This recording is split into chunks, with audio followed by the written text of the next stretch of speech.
Глаза полные слез, но не потерявшие надежду. Все как тогда, в годы активной борьбы за возвращение крымских татар на родину.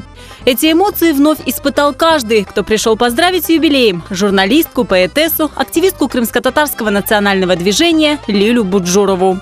Свой день рождения она отметила вместе с народом, права которого отстаивала всю жизнь и продолжает это делать ежедневно и сейчас. Дружба народов ден ерде Ташкентте bu Лиля чықты. Ondan son шиырлер яңрады. Біз шаштық. Хандан чықты Лиля, біз оны білмейік. Стихотворения Лили Буджуровой раньше никогда не издавались. Они распространялись только в самиздате. Теперь эта несправедливость осталась в прошлом. На творческом вечере поэтесса презентовала свой первый и долгожданный сборник «Поэзия изгнания». Ее стихи настолько пропитаны патриотизмом и любовью к родной земле. И я рад, что нашему народу, нашей молодежи есть на кого равняться. С ее стихами, наверное, со слезами и с болью, и с этим мы жили, цеплялись, выстроились, встали на ноги. Бек гурланамыз. Бүгін япқан балабан мирасим bizlerге, халқымызға ғурур бере. Оның үшін çok куванамыз, еңбелейміз, bizim geleceğimiz parlaktır.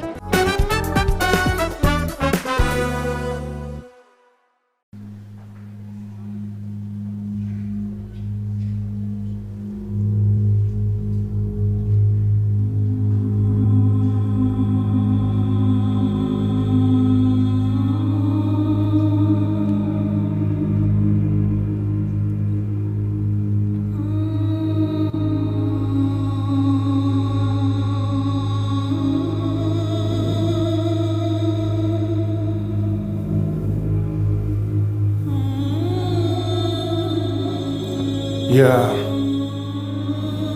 не поэт. Пишу лишь для того, что нет другого выхода для боли. За горькую судьбу народа моего, за Крым, томящийся в неволе. Земля, живая плоть. Какая мука, когда из тела матери рвут плод. Пусть будет проклят тот, кто поднял руку на родину мою, на мой народ.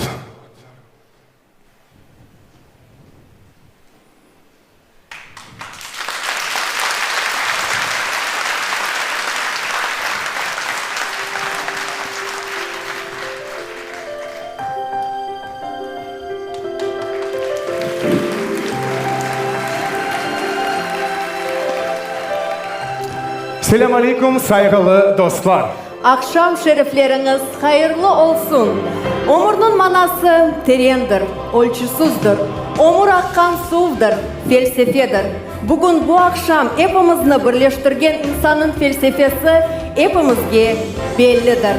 Korkup bilmegen, iradesi güçlü olgan, saf yürekli ve kıyınlıklardan hiç korkmagan Lila Buджурова bugün öz юбилейini kaydediyor.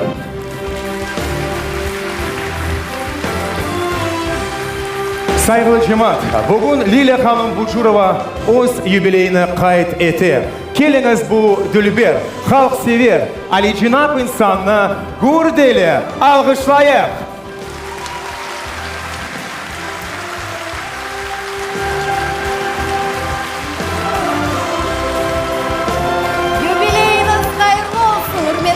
Hanım. Bugün bu vatandaşlarımız siz için toplandılar. Hayırlı yaşlar olsun. Çok sağ olunuz.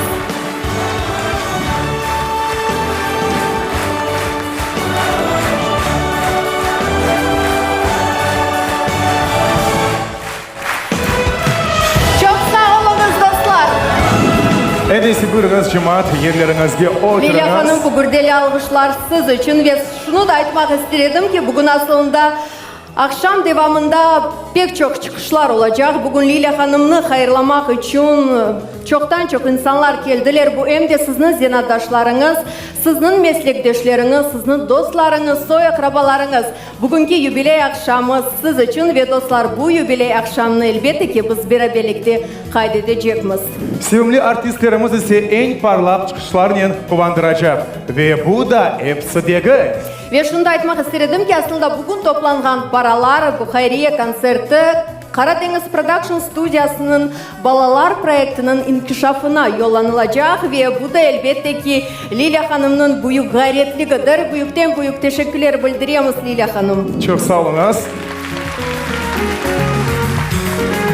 Aslında hangi sanı bakmasan, birinde Leyla Hanım'ın faaliyetini görmek mümkün. Jurnalistika, cemaat işleri, şiiriyet ve ilahire.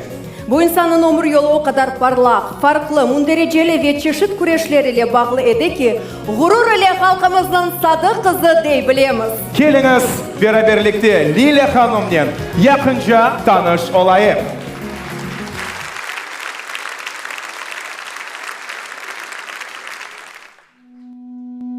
Как пахнет Родина. Сухой травинкой, запутавшейся в волосах ребенка, сосновой веткой, горечью полынной или печалью в сердце погребенной, овечьим сыром, кофе ароматом, разлитым звонко в тоненькие чашки, дах-чаем, миндалем, душистой мятой, сегодняшнюю явью, сном вчерашним, или жгучим криком чайки одинокой, или чатырдага высотою снежной, старинной песней, музыкой далекой. Нет, пахнет моя Родина надеждой. 1988 год. По всему Союзу у каждого на слуху крымско-татарская проблема. Дальше ждать невозможно. Крымские татары требуют восстановить в правах и разрешить, наконец, вернуться на родину после долгих лет несправедливых обвинений. На митингах, встречах повсеместно звучат стихи. Пронзительные, меткие, цепляющие самое сердце. Лиля Буджурова. Кто она? А вы слышали новое стихотворение Буджуровой? Говорят, на следующей встрече она снова будет читать. Ее стихи были как набат, это я уже говорила, действительно настолько были сильны и трогали самые тонкие струны пережитого нашим народом. Leyla Hanım Bujurova'nın men tanış oldum. 90'cı senelerin birisinde Soyuzun Совещание'de Yangiyül'de oldu. Balaban uzun palatkaların içinde milli harekette av barıcılar ular arasında. Leyla birinci sefer şiirini okudu.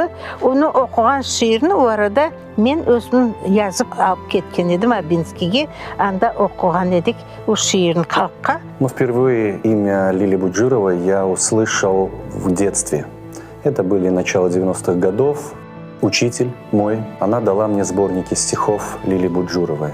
Я тогда принес их домой, помню, читал, и, конечно, это было очень проникновенно, глубоко, и вся моя семья была, наверное, в каком-то таком единении с автором. Разговор с сыном Крым татарча окудум. Билесиз, залда ойлы бір сүкүнет бір пайда oldu ki, yaşlar da, kartlar da ve erkekler de көз yaşlarını saklamadan, gizlemeden ağlap oturdular. Daha evlenmezden evvel okugan olsam da, endi özüm ana olarak o şiirini okugan son, o şiirinin küçüğünü ve onun bizim halkımızın faciasını nasıl edip göstergenini anladım. Yazgan şiirlerinde hepimizin jiregimizin көтеріп, Kırım'a mutlaka kaytarmız dep umut etip bizge aşılagan edi. Onun aytkan şiirlerini hepimiz şonдай қол тұтып шапылдатқайдық дейжекмен. В моем представлении Лиля была как стартовый пистолет, бывает же, вот старт, когда дает. Мое представление как раз-таки для возвращения она была как стартовый пистолет. Очень даже она сильно повлияла. Даже те, которые, скажем, не хотели даже ехать в Крым, и то они вот тогда были заражены этими стихами Родиной. Что заставило молодую женщину написать такие строки? Большое горе, объединившее целый народ. Невыносимая тоска по родине, которую так внезапно, несправедливо отняли.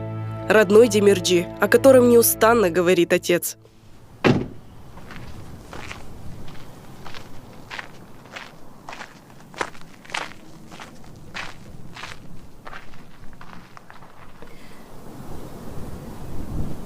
Я бы вечно на них смотрела. Смотрю на эти камни, на эти скалы вечные. И думаю, сколько же они видели. Я, знаешь, я в детстве думала, когда-нибудь я приеду сюда вместе с отцом. И он мне расскажет об каждом этом камне. Где он был, как он туда забирался. Я очень редко спускаюсь в это село. Я приехала в Крым в 91 году, а в родное село не приезжала, наверное, еще лет 5. Хотя казалось, когда я там жила в ссылке, я думала, я приеду и я просто сниму обувь и босиком пройдусь по этим улицам и руками потрогаю стены домов, которые еще, наверное, помнят тепло моего папы. И не смогла. Я не представляла себе, как я войду в это село чужой, не туристкой, которая ничего не знает. Я ведь не была здесь, не родилась. Я ждала, когда приедет отец, чтобы войти в это село вместе с ним. Вообще первое стихотворение, которое я написала, «Скажи, отец, зачем черны мои глаза», это было папе. Папа для меня символ, первый символ моей родины. Папа у меня символ Демирджи. Я его вижу сейчас везде. Вот мне кажется, вот я сейчас оглянусь, и папа вот там. И поэтому Крым и папа для меня совершенно идентичные такие моральные понятия.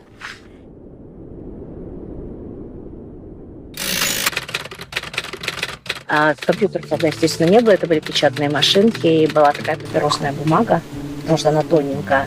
В один замес можно было через копирку 8 листочков вот так проложить, и тогда 8 экземпляров стихов сразу за один раз можно было напечатать. И Алар Медлиясын Фуат Аблемитов, наш замечательный врач, у него в квартире сидело несколько девочек, которые с 3 машинками, которые вот сидели, набирали эти стихи, а потом они по почте или через наручных разлетались по всем крымским татарам. Как пахнет Родина, сухой травинкой, запутавшейся в волосах ребенка, сосновой веткой, горечью полынной или печалью в сердце погребенной, овечьим сыром, кофе ароматом, разлитым звонко в тоненькие чашки, так чаем, миндалем, душистой мятой, сегодняшнюю явью, сном вчерашним. Или жгучим криком чайки одинокой, или чатырдага высотою снежной, старинной песни, музыки далекой.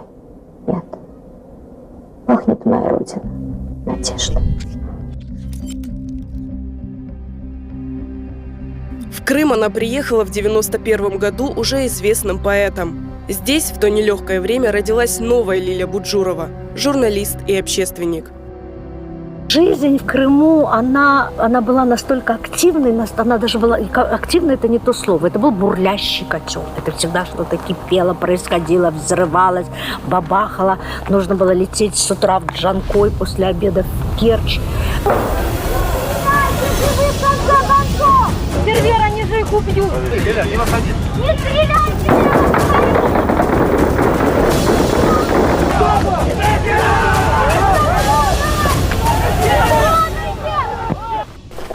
Пронзила история с Красным раем, когда 26 человек избитых были взяты в заложники, и потом народ с митингами протеста освобождал их. Пронзила в Белогорском, рядом с Карасу-базаром в Белогорском районе история, когда отец 3 детей от безысходности убил себя током, и эти 3 детей и жена остались без кормильца, и потом всем народом помогали им достраивать дом. Пронзили 3 сгоревших детей в палатке на мечети. Пронзили 2 умерших, горевших детей рядом с промзоной в Симферополе, когда скорая помощь отказалась ехать в крымско-татарский поселок, потому что там было бездорожье.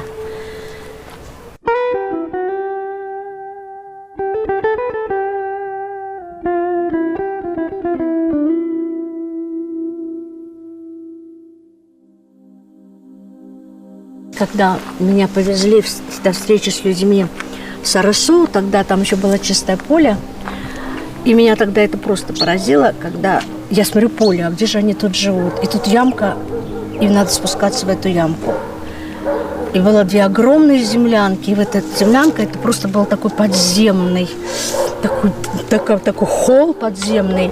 И из земли же были такие холмики, они мне напоминали могильные холмики. Это были кровати. А еще в земле было ниши, а в нишах стояли бутылки с зажигательной смесью. Эти люди спали рядом со своей смертью. За короткое время Лиля Буджурова стала больше, чем просто журналистом, наблюдающим со стороны, не вмешиваясь в процесс. Если некому было защитить крымских татар в критический момент, если где-то нужно было взять на себя ответственность, она выходила вперед и действовала. Такую же решительность Лиля Буджурова проявляет в отношениях с близкими и друзьями. Для них она лучший друг и надежная опора. Один раз наша подруга проводила свою дочь на поезде учиться. И в какой-то момент дочь перестала отвечать на звонки матери. И Лиля, я не знаю, она там объявила план перехвата. Она обзвонила, поставила на уши всех, кого можно, и, наверное, тех, кого нельзя.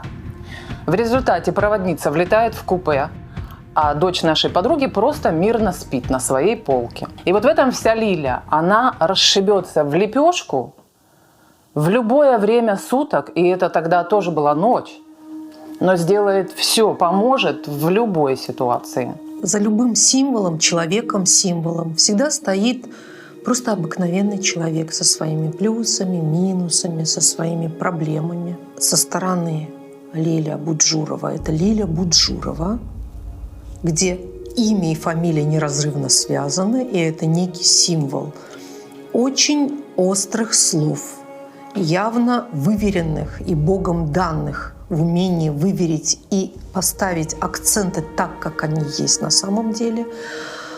А во взаимоотношениях и в быту это обыкновенный человек, очень сильный на самом деле, характером где-то, как у любой сильной женщины, граничащей с мужскими какими-то чертами.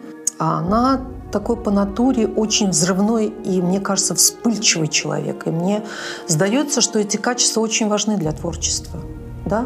Потому что на вот этом пике как раз весь внутренний мир выливается с выверенными словами какими-то, с выверенными фразами, где мне кажется, что ей даже не надо применять к себе цензуру. Они настолько попадают в лузу, все эти фразы, все эти слова, как и в стихах.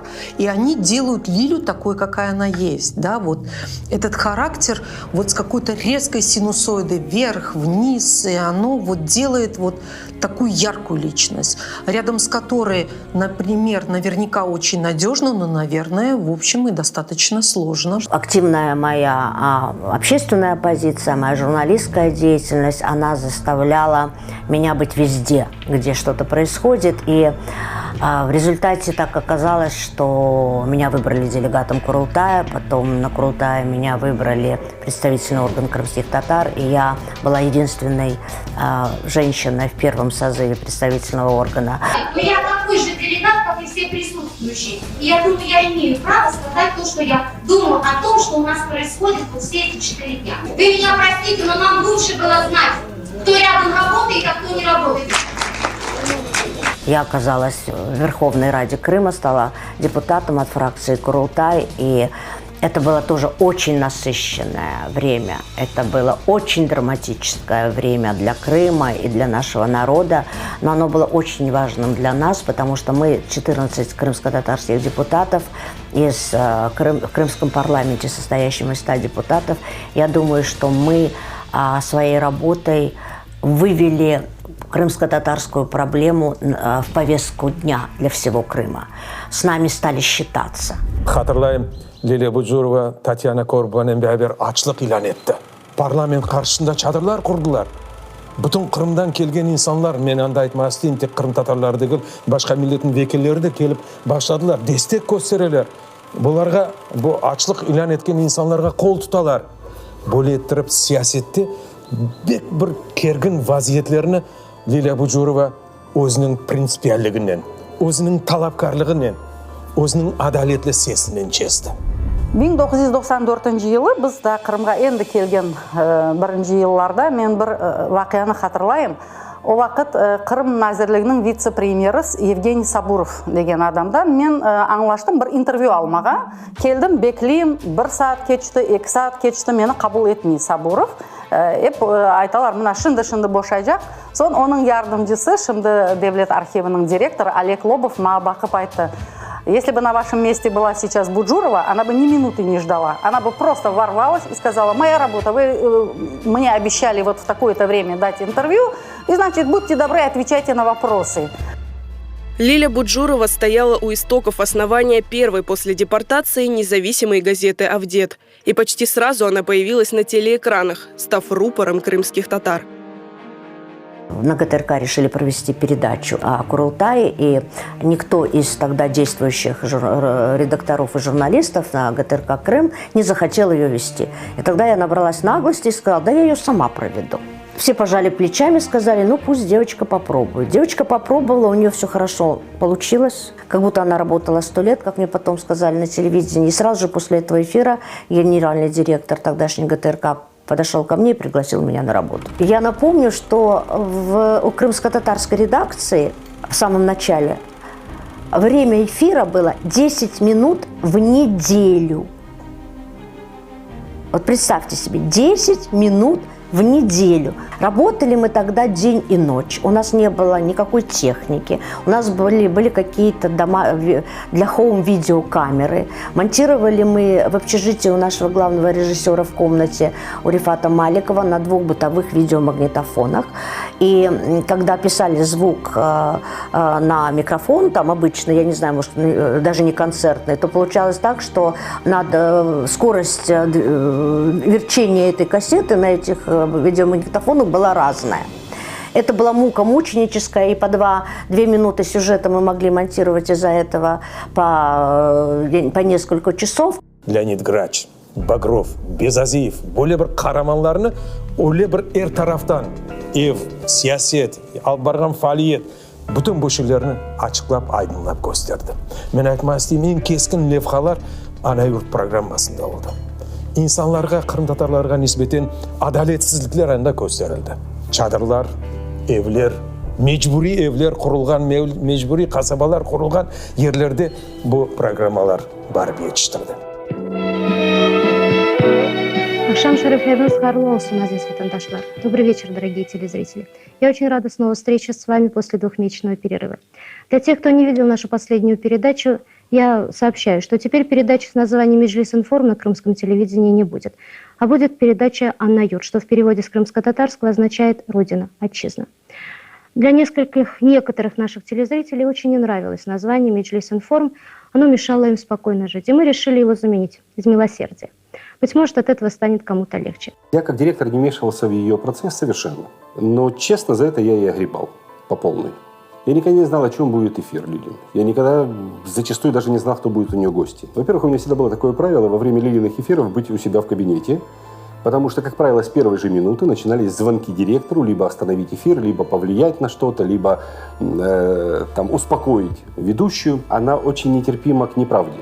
Поэтому ее эфиры, конечно же, всегда на ГТРК Крым были очень острые, и во время ее эфиров, естественно, у меня телефоны раскалялись.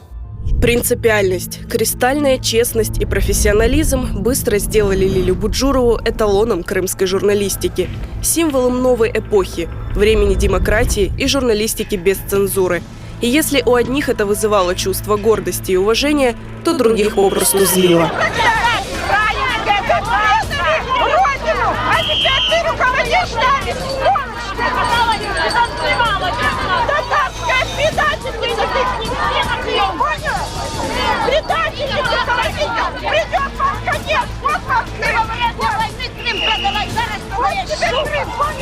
Однажды мы снимали митинг, мы их называли, этих стариков, которые любили митинговать, вязаные береты. И к нам подошел дед с палкой, и он начал на Лилю там, значит, наезжать и какими-то словами ее обзывать, и палкой этой своей ей в лицо махать.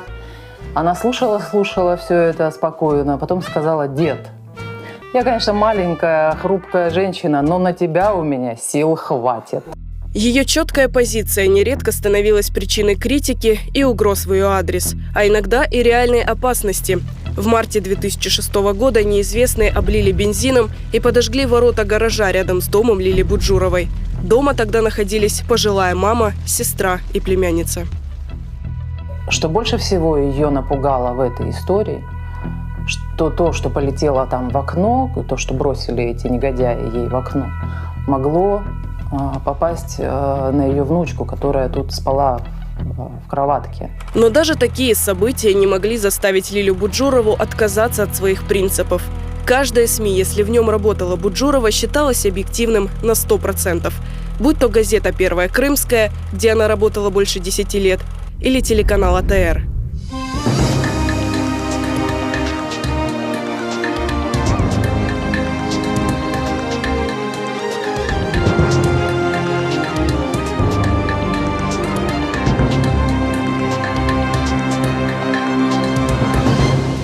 Добрый вечер. Ее приход на АТР вывел телеканал на новый уровень доверия со стороны зрителей. Программу «Гравитация» зрители смотрели до последней секунды, а новости «Заман» под ее редакторством считались лучшей информационной службой полуострова. Это был не очень легкий для меня шаг, когда я рассталась с телекомпанией, на которой я работала почти 30 лет, и перешла на другую телекомпанию. Но я совершила этот шаг, потому что эта телекомпания была крымско-татарской. Главные для меня слова. И придя на эту телекомпанию и начав этот проект под названием «Гравитация», я самим словом хотела сказать людям о том, что мы все связаны между собой. Потому что гравитация – это не закон притяжения, открытый Ньютоном. Гравитация – это связи, это взаимопритяжение. Я очень прошу вас немножечко успокоиться. Давайте мы поговорим на другие темы. Не употребляйте слово «руководящие органы культуры». Ну, нельзя руководить культурой. Я сейчас очень на вас злая. Если вы мне даете право выражать свои личные эмоции, значит, я должна взять этот iPad, потому что жалко, нет татарского флага. И значит, я могу вас ударить. Если сидящим в зале дать в руки хотя бы по игрушечному пистолету, они откроют друг по другу стрельбу. Вы видите, какое настроение? Диаспора. Наболевший вопрос. Один раз по-человечески посмотреть. Ну, ошибся я. Ну, давайте забудем. И снят вопрос на веки вечные. Из уважения к вам. Я извиняюсь за это. Ну, ее самый главный принцип был – это обязательно разность точек зрения. Чем разность полюсов была больше представлена, тем лучше. И самое главное, она давала возможность это выразить, высказать, аргументировать, доказать. Поэтому на эту передачу зачастую была даже очередь из различных, от простых людей до чиновников высокого ранга, которые действительно хотели довести эту точку зрения. И это получалось. Буджуровой было всегда и легко, и тяжело. В плане легко. Легко было с ней заговорить и заинтересовать, рассказать, наверное. То есть она человек, который жила работой всегда. Что-то рассказывать, чему-то обучать, она будет всегда эмоционально и жестковато. Это надо уметь выдержать. Это человек-авторитет и в некоторой степени даже каток. Если вы выдерживаете этот каток, это может быть хорошим подспорьем и удачей вашей просто и возможностью чему-то научиться в профессии. Здравствуйте, в эфире «Заман». Самые актуальные и достоверные новости текущего дня. Нас очень часто критиковали за наши новости при любом политическом режиме, под любыми флагами, под которыми находился Крым, новости «Заман» всегда критиковались. И у меня всегда был на это один и тот же ответ. Мы показывали картину дня. Это была вообще не работа, да? Это вот работа даже кощунственно назвать. Живя в АТР, все, что происходило вокруг телекомпании, внутри телекомпании, ты не просто пропускал через свое сердце, оно там, внутри этого сердца было. И, конечно, это сердце разорвалось на мелкие кусочки, когда телеканал был закрыт. Если говорить о том, какие самые драматичные события в моей жизни были, на первом месте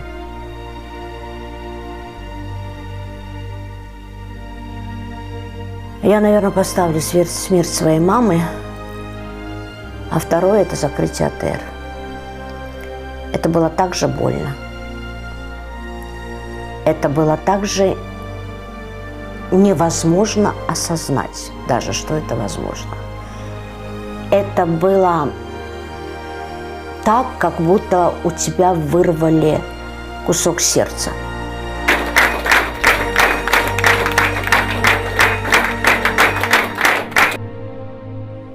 А закрытие АТР стало для нее просто настоящей трагедией.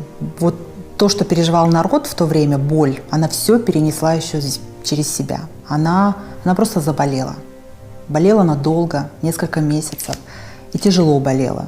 Даже в тот момент, когда было невыносимо больно, и когда таймер отсчитал последние секунды работы АТР, и когда экран стал черным, а мы стояли в студии и обнимали друг друга и плакали, мы знали, что мы проснемся на следующее утро и пойдем что-то делать еще.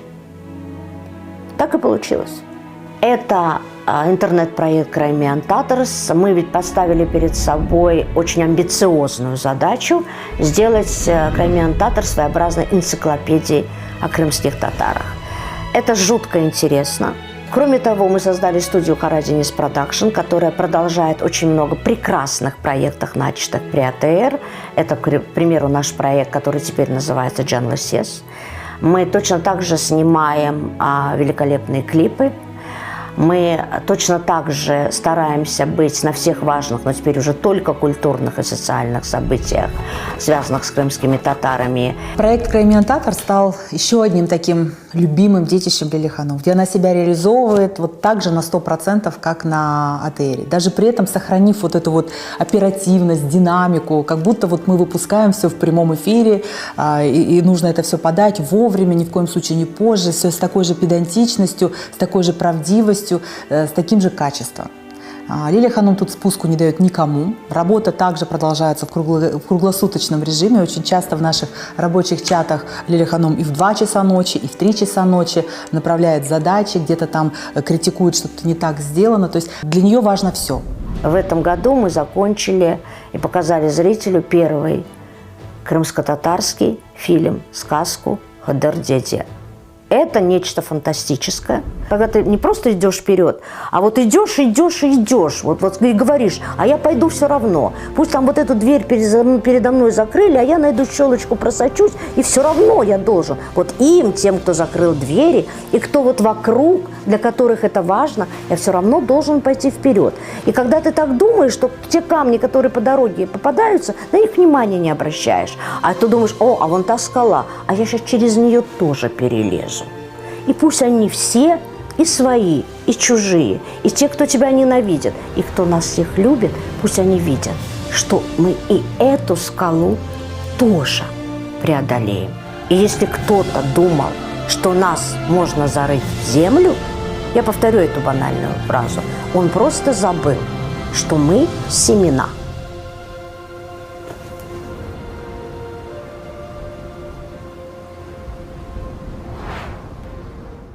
Она настоящий журналист, настоящий человек и настоящий друг. У нашего народа она одна такая, яркая, масштабная личность, бесстрашная и принципиальная. И очень ему нужна. Вот умение справиться где-то с эмоцией, быть сильной даже с друзьями, это ее вот такая черта. Она не то, что не может она и хотела бы быть слабой. Ну просто вот уже Буджурова не имеет права быть слабой. В сложные времена людям нужны личности, которые будут их вести за собой, сильные и принципиальные. Несомненно, что для крымских татар одной из таких личностей является Лилия Буджурова. Лилия Буджурованы «Говори, отец, говори» деген шиыры бар. Мен айтма істеймін, çok yazık ki bizim derdimiz öyle bir çok ki. Да, çok айтмақ керек. Лиля, сусма, Лиля, говори. Говори, Лиля, говори. Есть какие-то времена, в которые, наверное, очень важны люди-символы, чтобы на них держать ориентир. И когда произошли условные перемены, назовем их так, то очень многим людям важно было опереться о мнение людей, которые таковыми являются. И вот то, что Лиля сказала, это было совершенно чуткое, непоколебимое желание жить в Крыму. И оно проецировалось и давалось посылом вовне. И это было очень важно, чтобы были люди, которые говорили, что это земля, куда мы долго шли. И какие бы ни были времена, и никакие бы ни были волнения, и какие бы ни были страхи, мы должны здесь жить. Подытоживая все это, можно сказать, что просто, Лиля, будь такой, какая ты есть у нас. 60 лет – это время осмысления пройденного жизненного пути. Время взвешивания ошибок и побед на весах опыта. Время подведения итогов. Но, кажется, для Лили Буджуровой итоги подводить еще рано. Она и сегодня, не останавливаясь, идет вперед.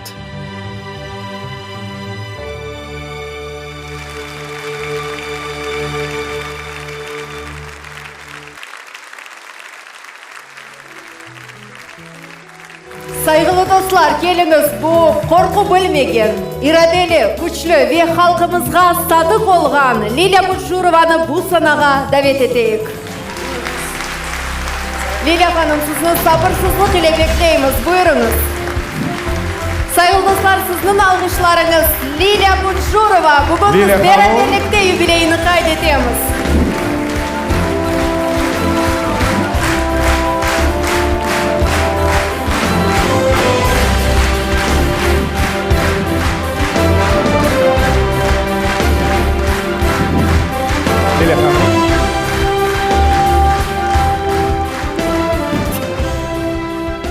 Çok sağ olun.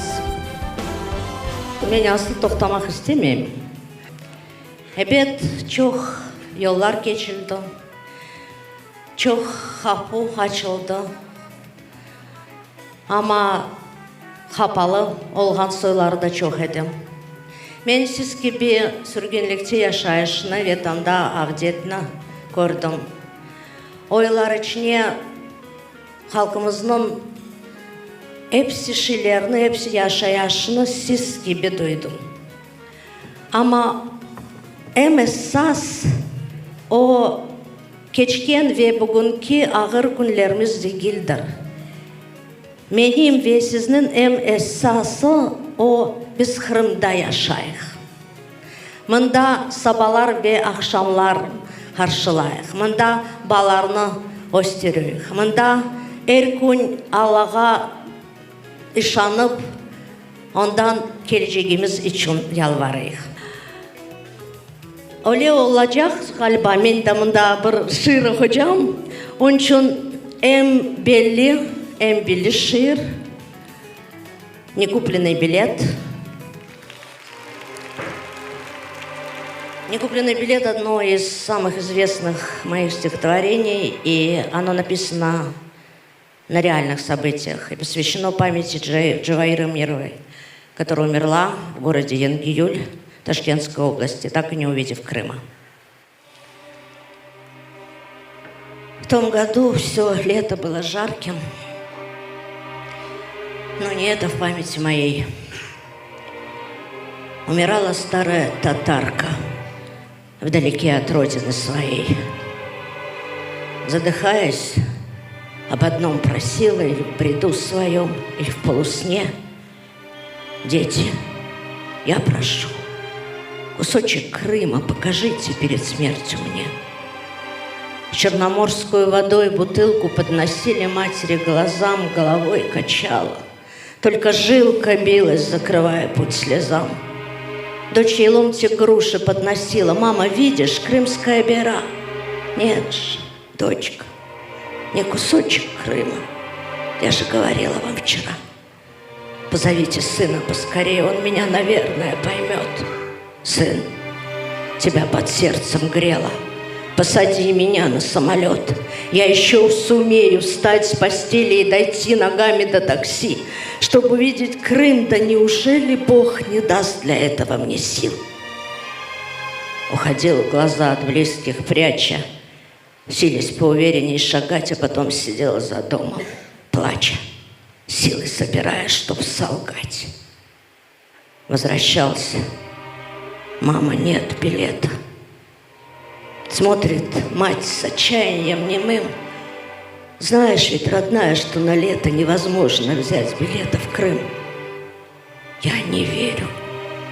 Попроси соседа, друга, тот с влиятельной роднёй. Я там Бога попрошу, что беды обошли их семьи стороной. Уходил и возвращался снова, с каждым разом повторяя «нет».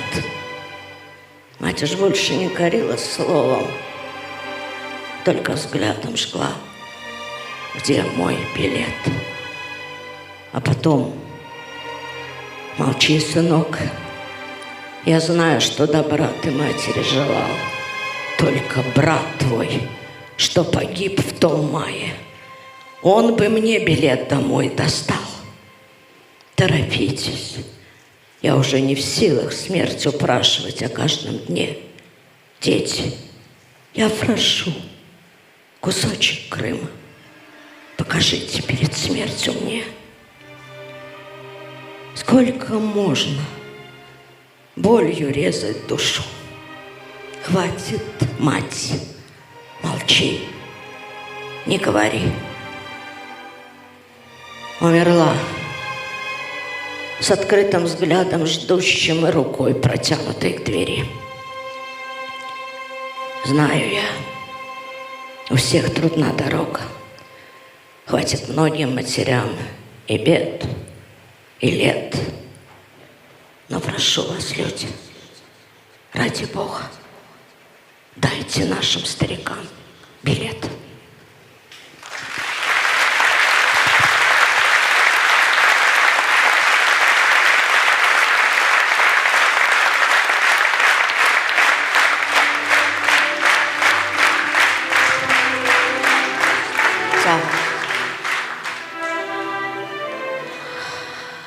Шында мен ходжам бір шиырны, ода шиыр бір 30 елге vel yazılған еді, ама o ватқа yazılған дұйқысыны менің aslı yürekten çıkmay.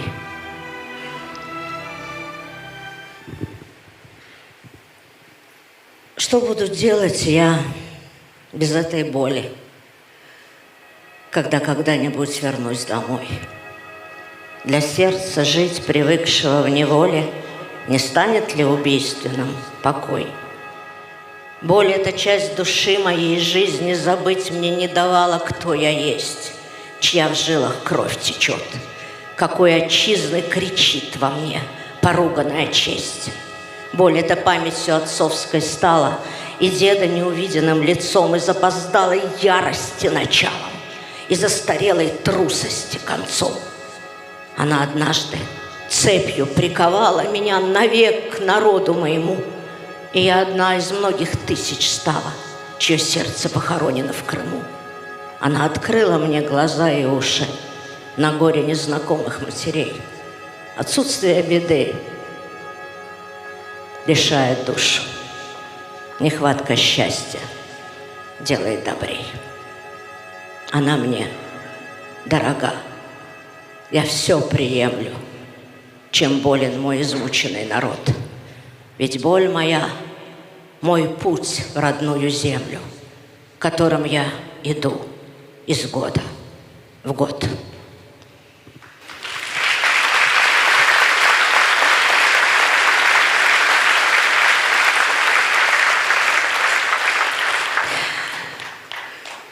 Бұл шиырны бүгінгі күніміз ақында жазылған. Я сплю, а мимо ходит леший, дубинку пряча под мундиром.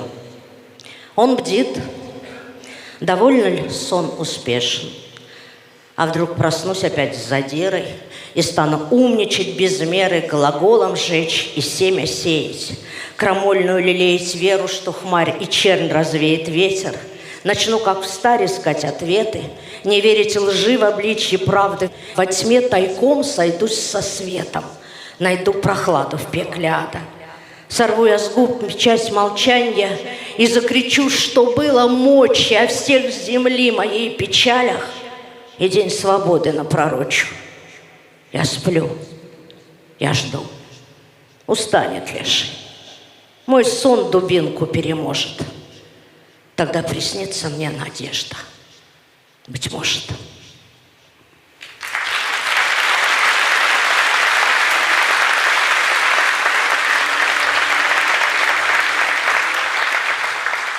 Языкке Мусе Мамутқа башлаган шырны, о шыр бүгін пек актуаль.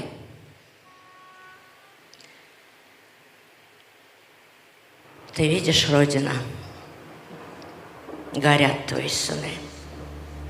Так много пройдено, а мы не спасены от серой сволочи, от своры дураков, от хмурой морочи бесчисленных оков, от беззакония разбойничьих властей, от запогоненных хозяев всех мастей, от недолеченных историй плутов, запарт белеченных, злом меченых шутов, от дури собственной, готовой всех псарей с доверием родственным величить до царей, пророчить истого спасения от Иуд, и в ложных истинах не видеть явных пут. Пока в достатке вор, пока дурак в чести, готовы их позором и на костер нести. Но в том огне сгорит Иуда и подлец. Наш пепел говорит, что скоро им конец. Сегодня мы в огне, а завтра чей черед. И в смерти на коне мой огненный народ.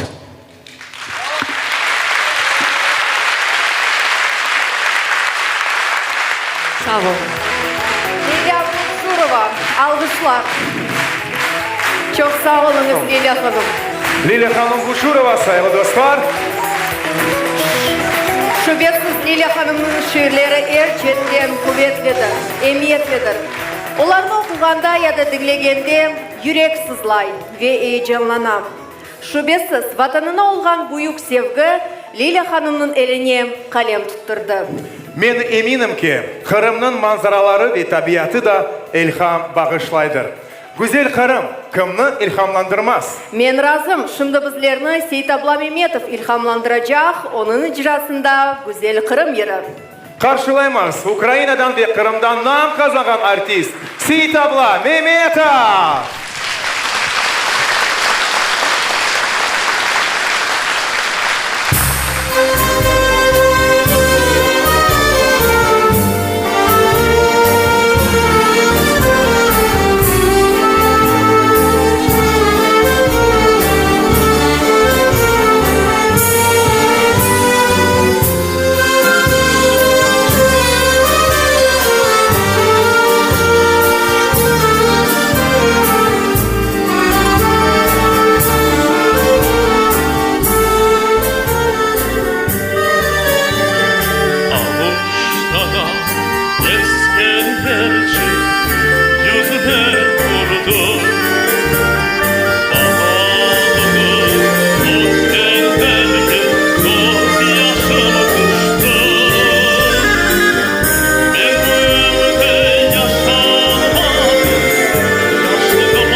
ve Ukrayna'dan nam kazanan artist Sitavla Mehmetov.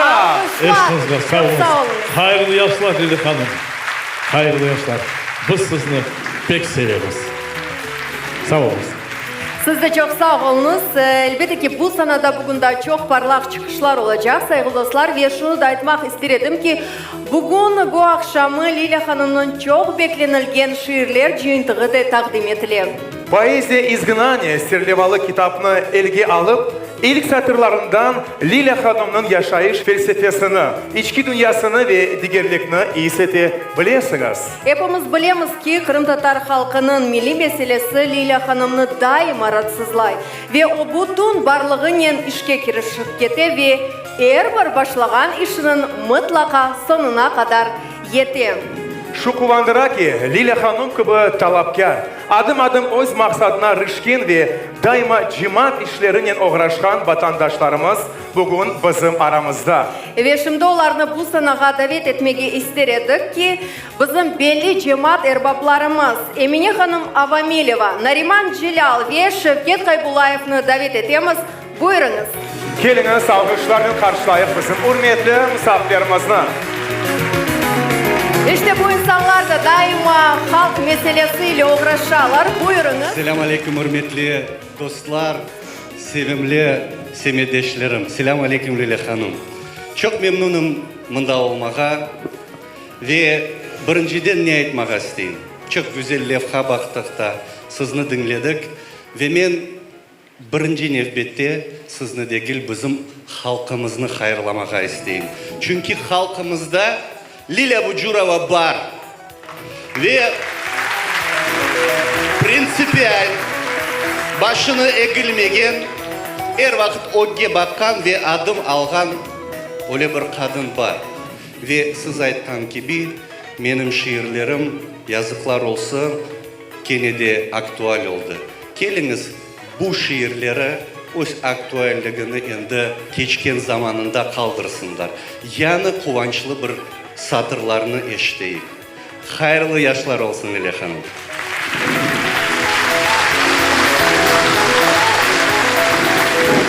Лилия Ханум Буджурова – это огромное сердце. Сердце, наполненное любовью к родине. Лилия Ханум, я от души хочу пожелать вам, чтобы ваше огромное сердце билось еще очень долго, очень долгие годы. Потому что это сердце, которое объединяет наш народ. Это сердце, которое еще очень долгие годы будет вселять в наши с вами сердца надежду. Ту надежду, которой пахнет Родина. Сахул Лилиджан. Сау.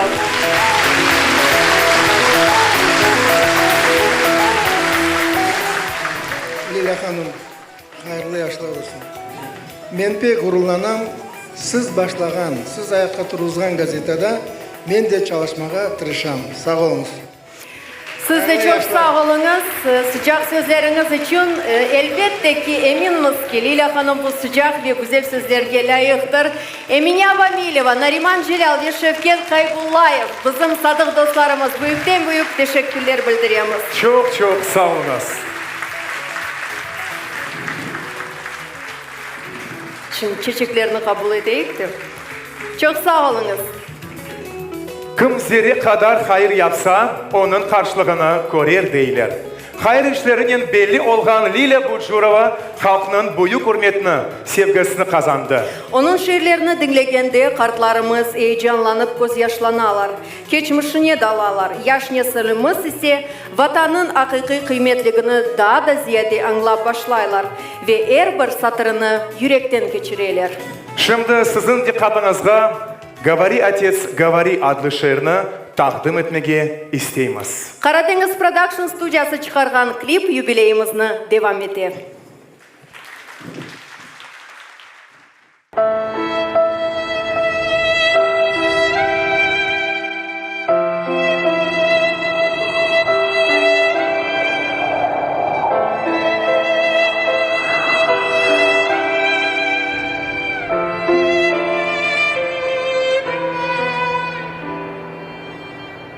Говори, отец, говори. Говори, отец, до зари. Говори о жестокой войне. Говори о том страшном дне. Не давай мне, Отец, позабыть, кто я есть и какую мне быть. Свой язык не давай потерять. Голос крови верни мне опять. В моих венах пусть льется беда, как соленого моря вода. Пусть мне бьются камнями виски черноморского пляжа пески. Память крови нельзя приглушить, боль народа нельзя задушить. Говори, Отец, о том дне. Это нужно и важно мне. Не щади меня, не щади. Вновь из дома родного иди. Вновь теряй по вагонам родных, вновь считай, кто остался в живых. Я хочу обо всем узнать, чтобы внукам твоим передать твою боль, что живет во мне каждый миг, наяву, во сне. Пусть для них тоже станет родным слово «Родина», слово «Крым». Говори, Отец, говори, говори, Отец, до зари.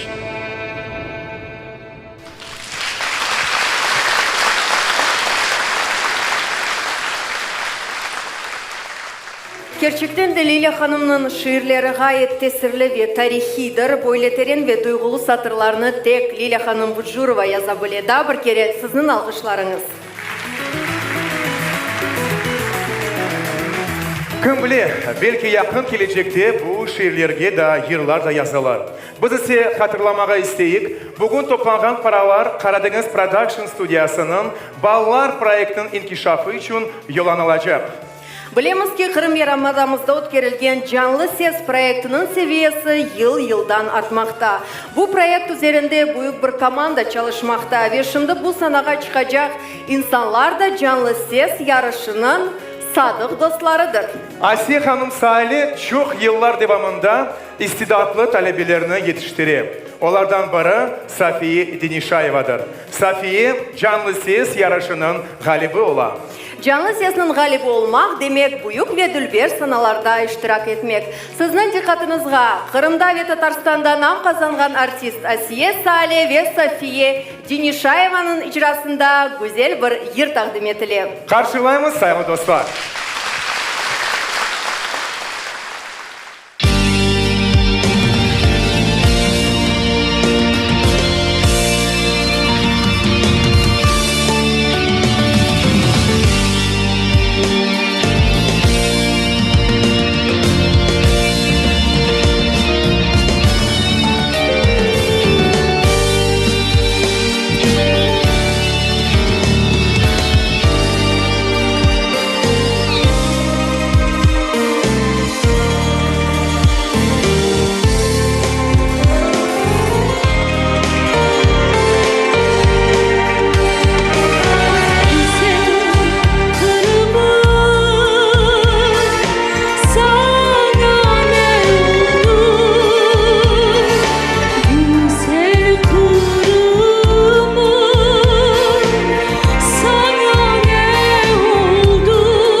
Osman'dan nam kazanan artist, tekrarlanmaz Asiye Hanım Salih. Çok sağ olunuz. Ve Gayet canlı parlak bir ses çıkış oldu. yarışının galibi Safiye Denişayeva. Maşallah, aferin bizim artistlerimizge. Sayın dostlar, bu salonda da çoktan çok hayırlamak için bu sanağa çıkmaya isteyen insanlar var ve bu sefer bu sanağa Lila Hanım, Asiye Hanım hayırlamaya istey. Buyurunuz.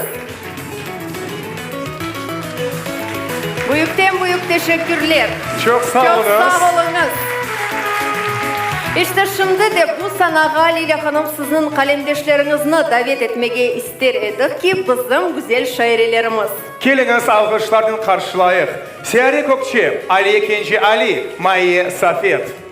İşte güzel ve terin manalı felsefi şiirlerinin müellifleri. Buyurunuz. Hoş geldiniz. Selamun Aleyküm. Leyla Hanım, sizge hayırlı yaşlar olsun. Sizin yazgan satırlarınız evet ağrı, ziyadece ağrıdan peyda oldular. Ve bu ağrı sizge bu şiirlerini yazdırdı. Bu dersin ki gözyaşlar elmazga çevrilgen gibi. Ve ular pak ve keskin. Ve sizin satırlarınız endi bizim tarihimizde de, edebiyatımızda da, hayatımızda da altınğa çevrildiler. Hayırlı yaşlar olsun sizge. Daha çok kitabınızda çıkanın hayırlayım sizge. Ve ardıgur olsun, bu birinci olsun ve devamı olsun. Айтқаныңыз olsun, çok sağ olunuz. Лиля Ханум, мои ученики 9 класса писали в начале года сочинение. Книга, которую я хочу рекомендовать. И одна девочка написала самое лучшее, самое искреннее сочинение. И оно было о вас и о ваших стихах. Конечно, мы весь урок говорили о вашем творчестве. Конечно, глаза детей горели. И я хочу пожелать, чтобы ваши стихи изучали наши дети в наших школах, на нашей родине. Çok sağ olunuz. Biraz vaqt evvelsi qismet oldu gayridan sizin şiirlerinizni okumağa ve onların tesiri altında kalıp özümde sizin icadınızga bağışlab bir kaç satır yazdım ve onlarını sizge bağışlab okumağa isteyim bugün. Когда эту боль поместили в меня, мое сердце не вынесло и разлетелось на сотни, на тысячи рифм, а кровь смешалась с соленой волной и выплеснулась на берег родной, разбилась о рифы, смешалась с песком и землей. Я вернулась домой. Бүгінде Лиля ханым бізнен ветанда яшай. Sağ olunuz icadınız için. Çok sağ olunuz. Çok sağ olunuz. Elbette biz Kırım'da yaşayımız, Kırım'da yaşayacağımız ve daima Kırım'da inkişaf edeceğimiz. Çok sağ olunuz. Seyri Kökçeli, Kenci Ali ve Maye Safet. Büyükten büyük teşekkürler. İşte Leyla Hanım bugün hepsi çiçekler, hepsi güzel sözler ve hepsi hayırlavlar siz için. Hayırlı yaşlarınız olsun. Bu gibi çıkışlar da çok olacak. Elbette ki daha devamı var saygılı dostlar. Büyükten büyük teşekkürler. Hayırlavlar ve hatırlavlar devam etmekte ve bilesiniz Nariman, belki de yaş nesilimiz böyle bir vatan hasretliği ne olduğunu tolusunun anlap olamaylar. Lakin bu sürgünlükünü başından geçirgen insanlar aslında bu böyle gibi şiirlerini, böyle gibi hatırlavlarını pek ağır geçirirler. Afsuski öyledir. Eminim ki bu hepsi geçmişte kaldı. Bugün ise biz Kırım'da yaşayımız. Vatan hasretliği ise tek yıllarda kaldı degen ümittemiz. Ve şimdi bu sanağa tekrarlanmaz Emine Cevdetovan'ı davet edemiz. Vatan hasretliği. Karşılayımız.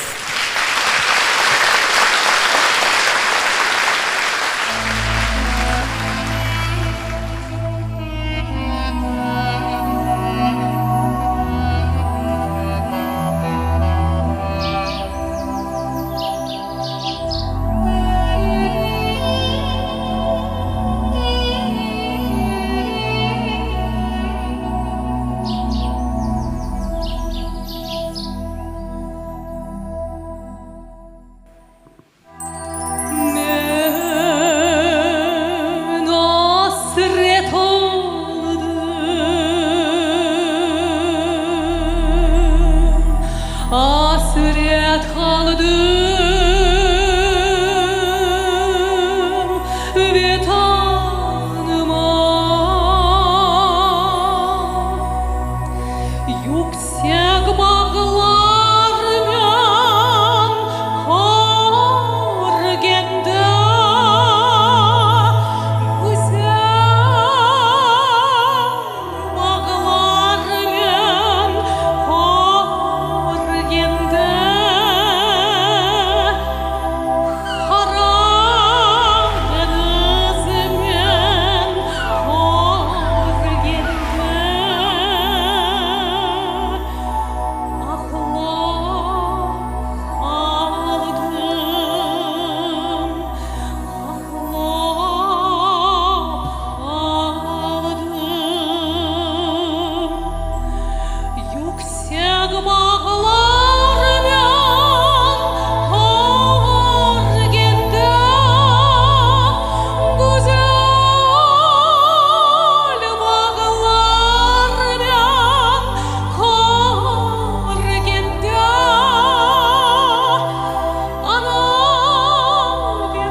Emine Hanım Şemsetova. Böyle yıllar kim seni pervasız kaldırmaz. Çok sağ olunuz Emine Hanım. Vatan hasretligi. Siz çok sağ olunuz. Men can yürekten sizni hayırlayım. Bizim xorantamiz sizni pek seviyor ve hurmet ete. Sağlık sizge, havi sağlık. Ve bir zaman asret olmayık vatanımızga Leyla Hanım. Vatanımızda baxtlı çaslı çok yıllar yaşayıp sevim sizni. Çok sağ olunuz bu sıcak hayırlar için, bu sıcak sözler için. Emine Şemsetova.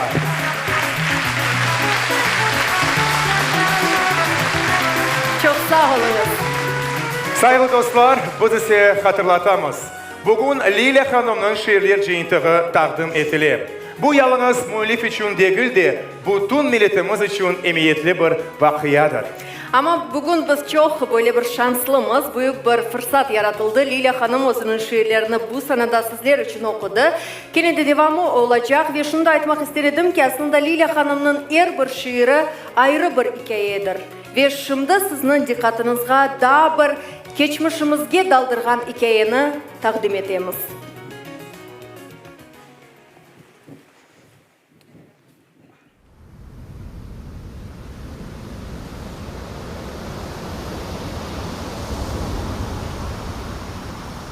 Как долго, Родина, я ехала к тебе. Через слепое детство на чужбине. Сквозь юность, равнодушную к судьбе, не верящую прописным святыням. Я в путь к тебе отправилась давно, еще в тот день, в 44-м, в мае, когда беда прикладом стукнула в окно и прогнала мой род с родного края. Пускай я родилась десятки лет спустя, в моей крови стучит воспоминание и душит горло боль, рассудок мой мутя. Я там, я среди них, начавших путь в изгнание. Мне мать велела в узел завязать Коран, отцов кисет и горсть пшеницы, а мне важнее было куклу взять. Не знала я, что хлеб мне будет сниться. Валу, что к мужу в госпиталь вчера я уходила в легком крепдышине. В том платье я далекий путь прошла. В нем на Урале в зиму лес валила. В тот день пошла в соседний городок узнать о брате, храбром партизане, а сына, шел ему 4-й лишь годок, везут в Сибирь, меня к Узбекистану. Потом теряла я на станциях детей и умирала на руках соседей, длину пути считая сотнями смертей, в огне тифозном, родину и бредя. Потом за проволокой колючей жила под Бекабадом, Ферганой, Ангрени, и с кизиком сырым в печурке жгла я боль свою за мнимую измену. Потом в чужой земле я хранила мать, куском платка прикрыв ей тело малостью. Ведь белый саван негде было взять, что мать на смерть хранила. Там осталась. Замешивая глину на слезах, дом строила с 10-летним сыном, его растила в нем. С надеждой в глазах вернуться должен он домой с чужбины. 100 судеб у меня, 100 жизней, 100 смертей. Я их несу давно в открытом сердце. Я шла к тебе 100 000 путей, Родина. Теперь мы вместе.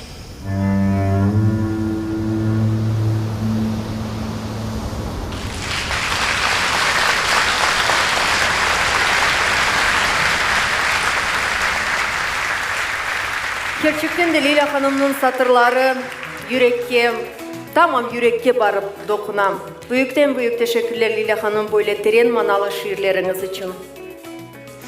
Biz ise devam etemiz ve saygılı dostlar aslında şunu da daha bir kere hatırlatmak istedim ki bu şiirlerini siz Leyla Hanım'ın yanı şiirler jıyıntığından okuyabilirsiniz. Poeziya izgnaniya adlı şiirler jıyıntığı Leyla Hanım'ın ömür devamında en çok rahatsızlangan, heyecanlandırgan ve geçmişimizni anlatgan mevzuları aks eder. Aslında sonki zamanlarda bizim halkımızın yaşayışında çok değişmeler oldu. Ve bu değişmeler farklıdır. Hepimiz onu hissettik, hepimiz onları duyduk. Ve mına şimdi bu sanağa çıkacak insanlar da bu değişmelerini tolusunyan hissettiler. Lakin onlar yanı fırsatlarını tapıp elbette ki yanı böyle bir yollarını kıdırıp inkişaf etmeye devam ederler. Sonki 2-3 ay devamında bu insanlarını sınavda görmedik. Lakin onlar hakkında çok laflar yükselttik. Ne de olsa endi bizim iki tiyatrımız var. Devlet Tiyatrı ve Kırım Tatar Halk Tiyatrı. Bu sezonda ilk sefer sanada yani eski halk tiyatrımızın sevimli artistlerimiz. Ve şunu aytmak istedim ki bu tiyatrının bedeli biri Ukrayna'dan kazangan sanat erbabı Bilal Bilalov'tır. Karşılayımız. Buyurunuz Cuma.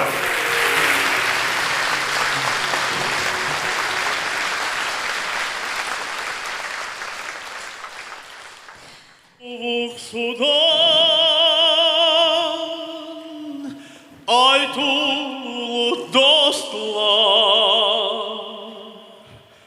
çatalda kaya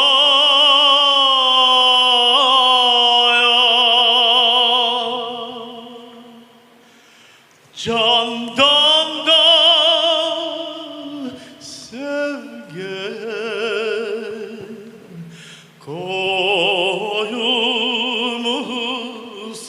dostlar gitti de zaya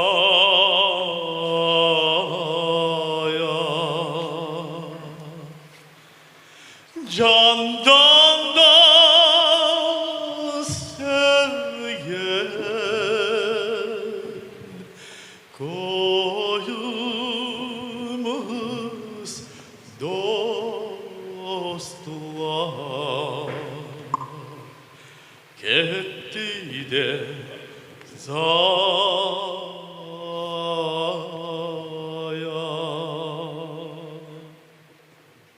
Скажи, отец, зачем черны мои глаза от моря черного, дитя мое? Скажи, отец, а почему в твоих глазах слеза от горя черного, дитя мое? Менің бұл көзлерім не үшін қарадан қара, бабам? Қара деңіз суларында қарадыр менің балам. Көзлеріңіз тоқтамайып, не үшін яшылана, бабам? Қара күнлер тесірінден яшылана менің балам. Скажи, отец, где родина моя? У моря черного, дитя мое. Скажи, зачем уехал ты в далекие края?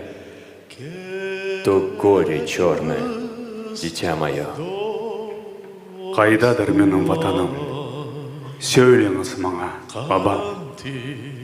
Қара деңіз яусындан сенің ватаның, балам. Не үшін?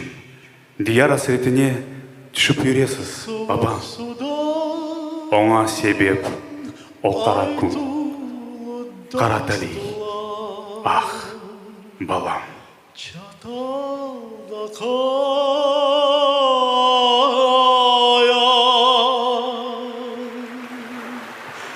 candan da sevgen koyunuz dostlar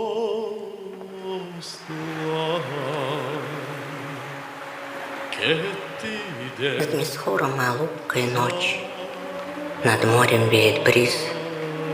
К сыну наклонясь в малютке, горько плачет Арзахас. Gece sarktı alupkağa, sakin şuvulday gur deniz. Sabine egilerek okunup ağlay arzı kız.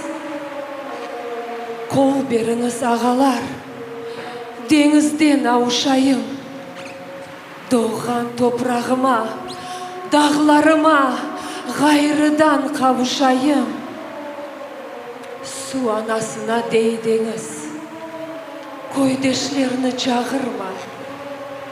Меканларда қалмады із, қара күнчін қайғырма. Сенен ақрандаш достардан ешкім сечік қалмады. Елға бойы пакотлардан чық дегел яш тамлады. Мені азарлайсың деңіз, мұшкүл хабер сөйлейсің. Халқым үшін ватан азиз деген лавқа конмейсің. Белли ки халық арасында ялан ақсос бір ақмас.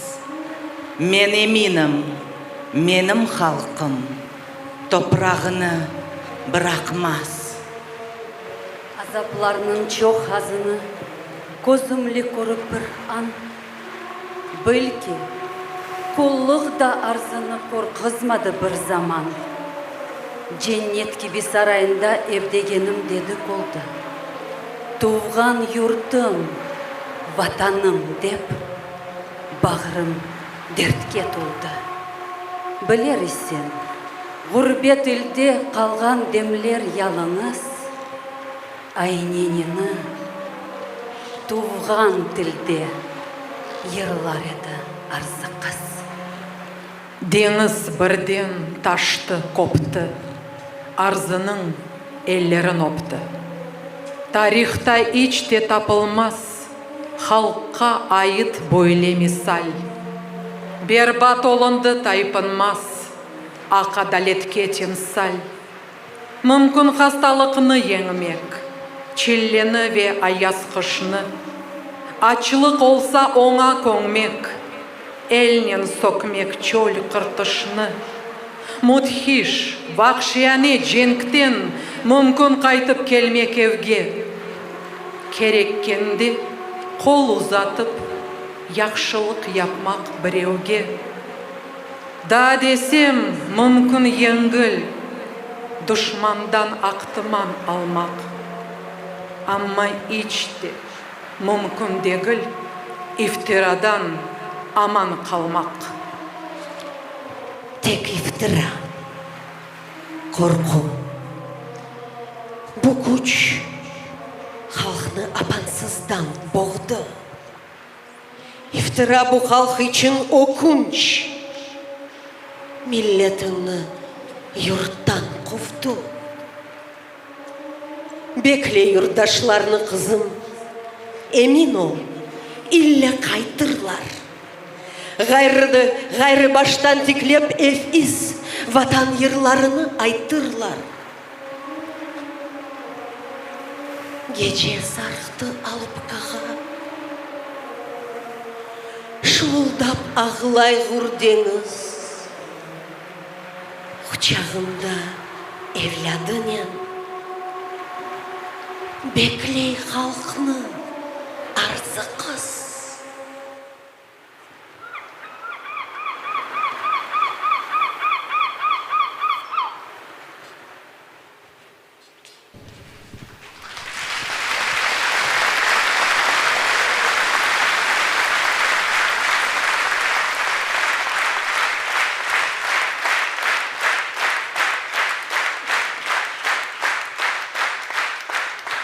Arafat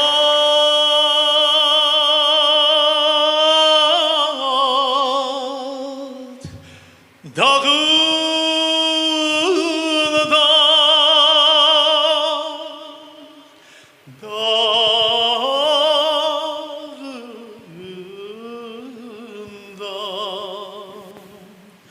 Her'de acı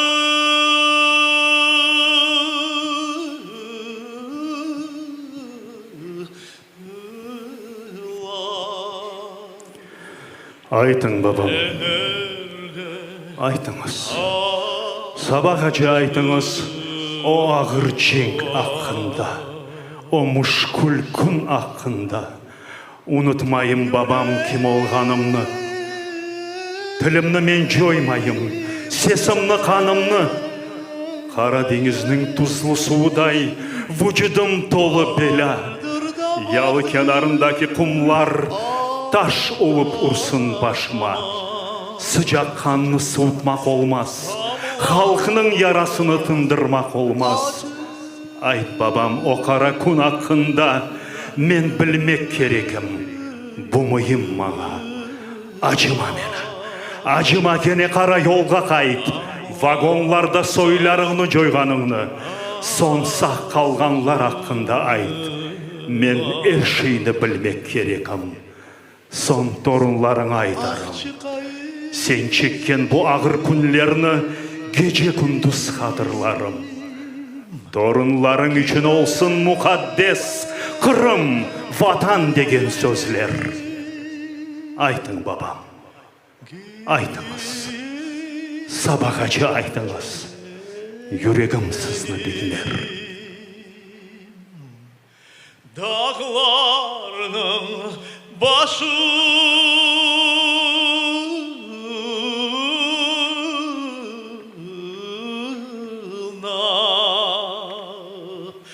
dağlarının başına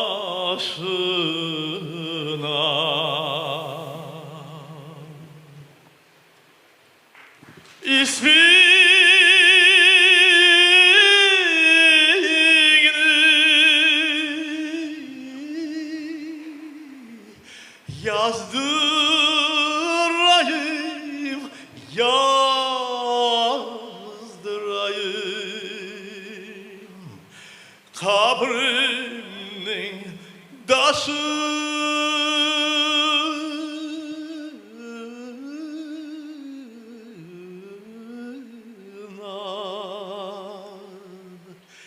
kabrimin taşına.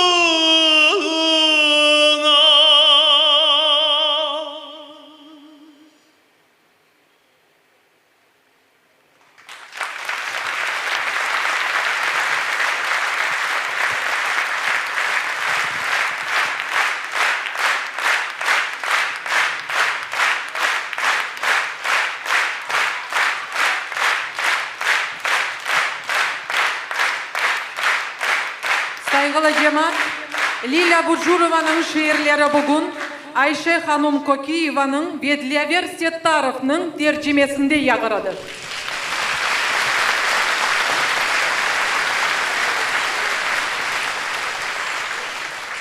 Pek dülber ve akıllı, tertipli ve namuslu, geldi dünyaya şair.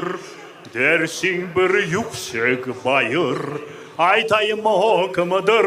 Ayçımızga o kimidir? Aytayım o kımıdır? Ayçımızga o kimidir? Bu bizim Leyla Hanım. Hey!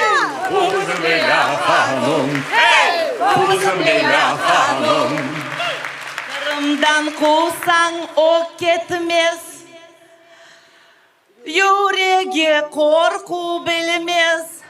O keskin kaleminin düşmanlarını yok eder. Aytayım mı o kimidir? Ayçımızga o kimidir? Aytayım mı o kimidir? Ayçımızga o kimidir? Bu bizim Leyla Hanım. Hey! Bu bizim Leyla Hanım. Hey! Bu bizim Leyla Hanım. Gravitatsiya dedi, adamlarını şaşırttı. Halkımızı topladı. Herkesке umut verdi. Aytayım o kimidir? Ayçımızga o kimidir? Aytayım o kimidir? Ayçımızga o kimidir? Bu bizim Leyla Hanım. Hey! Bu bizim Leyla Hanım. Hey! Bu bizim Leyla Hanım. Ağzından tek bal damlay, tülüne düşken ağlay. Akay değil o kadın, aytsa amma da sallay. Айтайым о кімдір? Айтшы бізге ол кімдір? Айтайым о кімдір? Айтшы бізге ол кімдір? О бізім Лейла ханым. Ей, о бізім Лейла ханым. Ей, о бізім Лейла ханым. Хайрия фондunu açtı. Ballarga yardım etti. Ağır kunde kol tuttu. Ardı dayım gur olsun. Aytayım mı o kimdir? Айтшы бізге ол кімдір? Aytayım mı o kimdir? Айтшы бізге ол кімдір? Bu bizim Leyla hanım. Hey, o bizim Leyla hanım. Hey, o bizim Leyla hanım. Onu sevgenler de var, ondan korkanlar da var. Onun gibi insanı hiç unutmaz halkımız. Aytayım o kimidir? Айтшы бізге ол кімдір? Aytayım o kimidir? Айтшы бізге ол kімдір? O bizim Leyla hanım. Hey, o bizim Leyla hanım. Hey, o bizim Leyla hanım. Halk gülgende o güler, ağlasa göz yaş siler. Kırım'ını o pek sever, hakiki ve tamperver. Aytayım o kimidir? Айтшы бізге ол kімдір? Aytayım o kimidir? Айтшы бізге ол kімдір? O bizim Leyla hanım. Hey, o bizim Leyla hanım. Hey, o bizim Leyla hanım.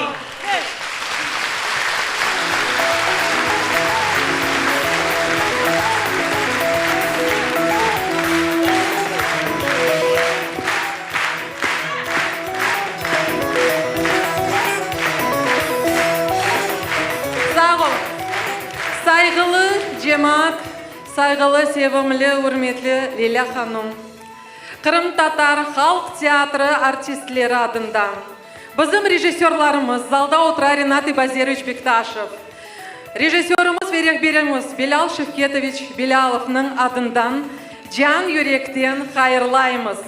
Ve sizge bugün Amdi Geraybay'ның acayip bir sözlerini aytmak istedim. Bizcesine olar sizge pek de kelişi. Kodekçi, inkılapçı bir şark kızı, Tatar aydın kokunun tan yıldızı. Bolğanını korsem kıvanırman. Kız içinde bir jigit dep tanırman.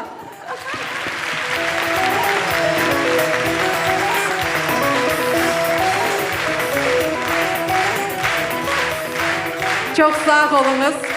Bizcesine sizni bilgen adam, sizin icadınızını bilgen bir pervasız bir adam olsa bile mutlaka vatanperver insan olur.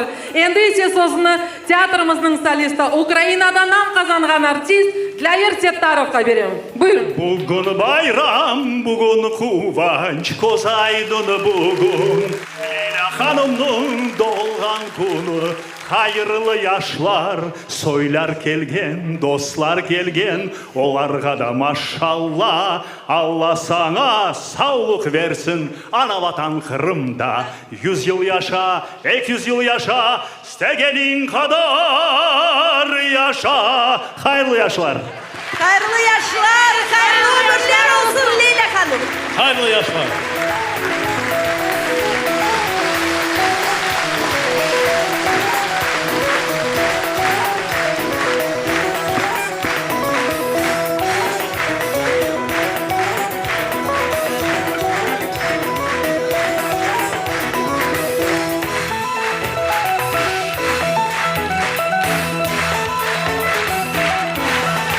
Konuşkençe sağlık ne kalın. Konuşkençe. Şimdi ise men sanaga bizim acayip sevimli solistkamızın Emine Cevdetan çakıram. Buyurunuz.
Kırım'dan ve Ukrayna'dan nam kazanan artist Seytabla Beymemetov ve tekrarlanmaz Emine Hanım Cevdetova.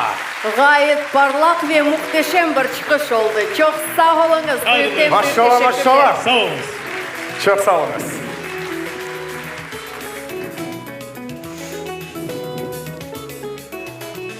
Bugün gerçekten de güzel bir akşam saygılı dostlar ve jubilerimizin sadık dostları, muhlisleri ve yakın insanları ile beraberlikte geçiriyoruz ve şüphesiz hayat her bir insanın kalbine göre bereli ve Lila Hanım'ın terin bilgili şahıs sıfatında zengin ömür basamaklarını basıp geçti.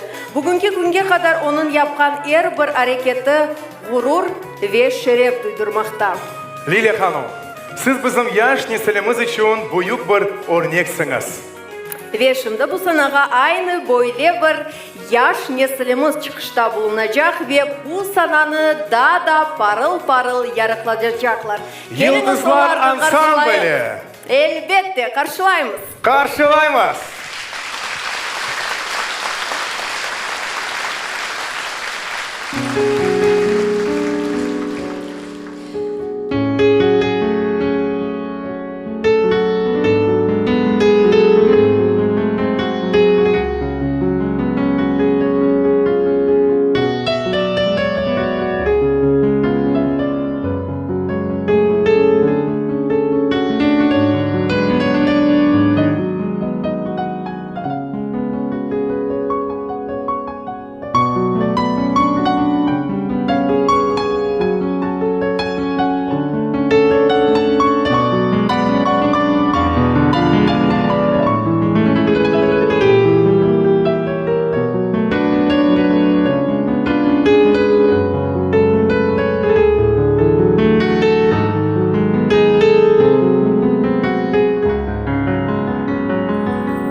büyük sürpriz Lila Hanım için. İşte Lila Hanım, sizin muhlisiniz, belli konditer Ernest Ablamitov siz için böyle bir güzel bahşişini bağışlamağa niyetlendim.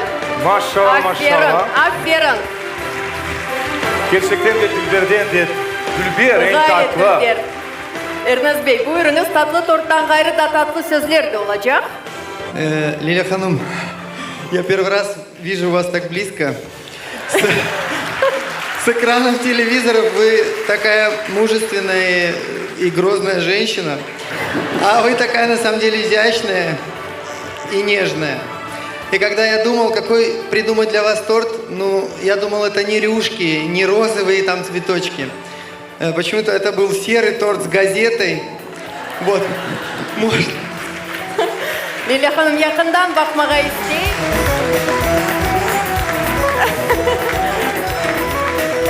Gerçekten de inanılmaz ama bunun hepsini aşamak mümkün. Он aşamak mümkün. Эти статьи не нужно писать, не нужно читать, их нужно есть. Вот. Моя профессия простая, я не могу сделать столько для своего народа, как вы. Но моя простая задача — это bizim halkımızın ömrü az olsa da tatlı olsun. Sizinle beraber. Tatlı olmaz. Çok sağ olun Ernest Efendi. Çok sağ olun. Gerçek sürpriz. Gerçekten de muhteşem bir sürpriz oldu ve saygılı dostlar, böyle sürprizler de akşam devamında çok olacak. Aslında bugün tatlı bakışlardan gayrı biz çoktan çok tatlı sözlerini aytamız. Çünkü Lila Hanım buna elbette ki layıktır ve elbette ki bizim misafirlerimizni davet edemiz. Geliniz hürmetli misafirlerimiz, alkışlardan karşılayıq. Zera Bekirova, Ediye Muslimova, Şevket Bey Mehmetov. Buyurunuz. Buyurunuz, jurnalistika sahasında büyük işlerini alıp bargan hürmetli vatandaşlarımız, sabırsızlık ile sizni bu sanada bekleyimiz. Bizim surgunlikte halkımızga umut bağışlagan, öz sesinin cesaret bergen Sabriye Erejepovamız var edi. Ve bizim şu surgunlikte doğup ve o surgunluk faciasını herkesten ziyade belkim anlagan ve öz şiirlerinin, ateşin sözünün halkımızga şu umutunu bağışlagan ve çok insanlarını vatanga kelmege cesaret bergen Lila Hanımız var. Ben ne demek isteyeyim? Lila, sağ ol, var ol. Biz pek baktılımız. Hayırlı yaşlar olsun Lila Hanım. Женщина-созидатель, yaratıcı. Siz böyle kadınsınız, size Allah böyle vermiş.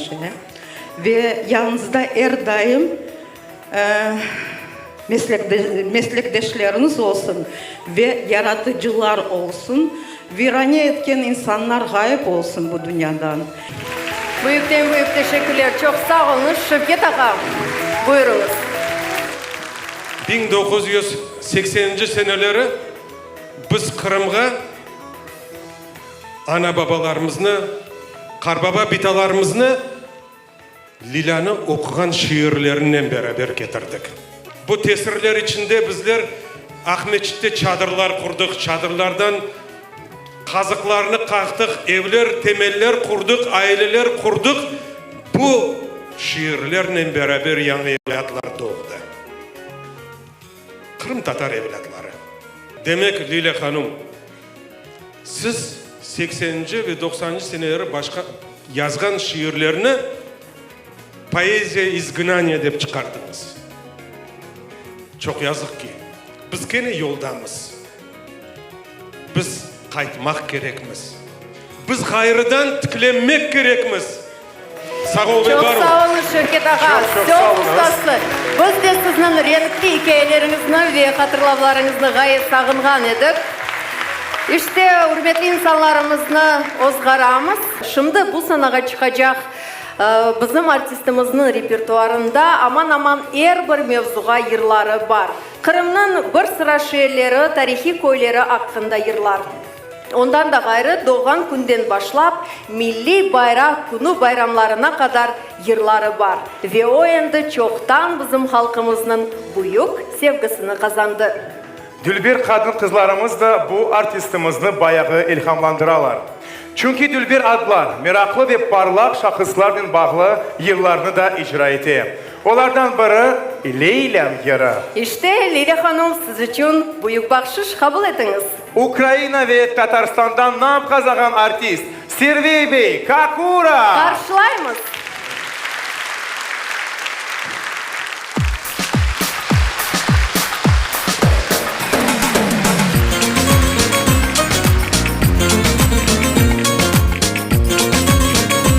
Hayırlı yaşlar olsun. Haksız siz için.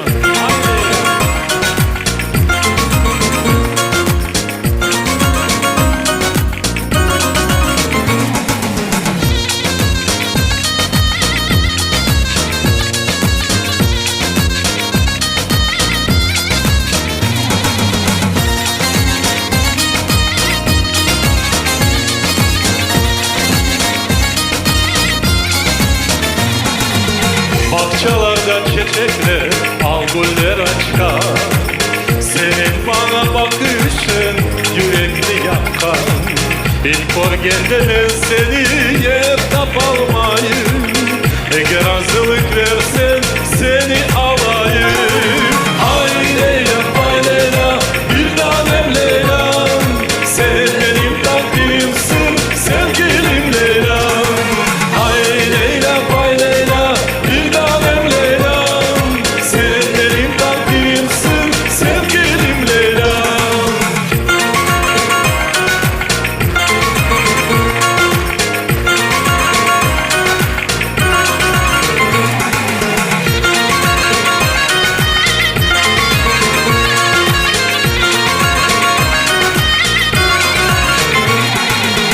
Ya senin gibi güzel dünyada olmaz. Şu sevgi duyguların bir vakit solmaz.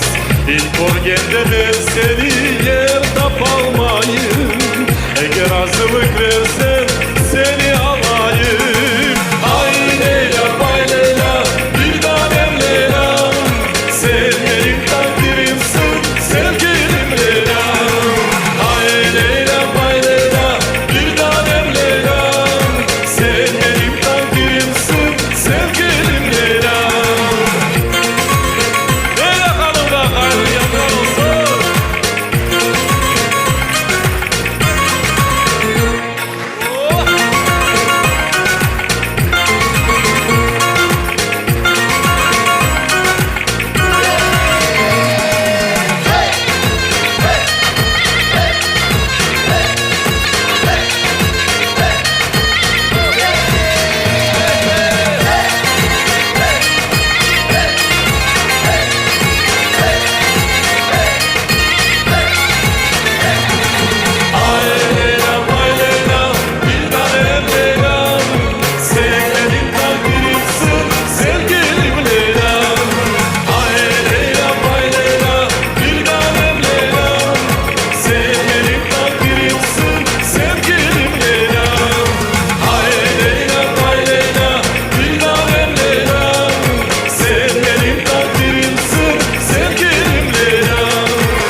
Maşallah maşallah Ukrayna'da ve Tataristan'dan nam kazanan artist Sergey Kakura. Alkışlar.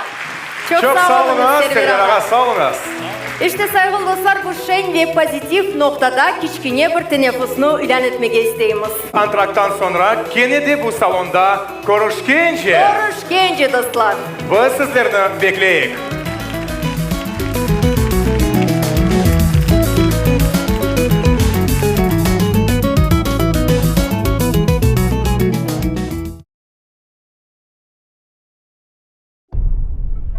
Я Бога не искала, по незнанию слепой души, не ведающей грани добра и зла, без веры и веры, не испытавшей горечи без меры. А Бог был рядом. Он в мой дом вернулся и в час беды надежды обернулся, взглянул в глаза и отворил мне уши, открыл украденной отчизной душу. Мой Бог в камнях разрушенной мечети рыдает горько, как дитя под плетью. Мой Бог в убитых танками могилах, в костях покоя не узнавших милых. Мой Бог в бездомных стариков глазницах, в их жестких от бессонниц долгих лицах, в молитве плача по друзьям ушедшим, в коротких снах, на горе злое вещих. Мой Бог в мелодии протяжно гибкой, которую мой дед играл на скрипке давным-давно в каком-то прежнем мире. Мой дед пропал, но песня глубже, шире. Мой Бог, мой Крым, как мысль пророка древней, задумчивый, беспечный, суеверный, сокровище мое, моя любовь и вера, как море черное, безбрежное и безмерное. Он в западе яйлы весенне нежном, веселье волн, бегущих к побережью, движение облаков в порыве ветра, в татарских голосах на песню щедрых. Он в родниках земли кристально чистых, в волне морской, лазурной и игристой. Он в скалах Демиржи и Чатырдага, в туманах их высот, седых от влаги. Мой Бог еще живет в моей отчизне, измученной, почти лишенной жизни, но не погибшей до конца, в надежде, что день придет и будет все, как прежде.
Майя Ханум Анафиева, Кырымда нам казанған артист ve ансамбль Yıldızlar. Yıldızlar ансамблі сайғыл достар, чечек ойыны, чечел кебі дүлбер қызларымыз Альферін. Çok sağ olunuz, hanımlar, sağ olunuz. Bilemiz ki Lila Hanım'ın şiirleri kim seni pervasız kaldırmaz. Bir nesil onlarını okup tesirlenir. Ve білесіңіз mi Lila Hanım Cankoy şehrinde güzel bir kichkene 9 yaşındaki Arzu Mustafaeva yaşay. Ve o sizin büyük bir muhlisiniz ola. Ne için? Çünkü o aman sizin bir şiirinizni ezberden bile eken ve onlarını can gönülden geçirip okuy. Ve elbette ki siz için da bir bakşış Arzu Mustafaeva bugün bu sanada aynı sizin şiirinizni okuyacak. O uzu küçük olsa da yüreği vatanға, sevgi doludur. Bugün o Lila Hanım'ın Говори, отец, говори şiirini okuyacak. Arzu Mustafaeva bizim юбилей akşamımızı devam etti. Karşılayımız.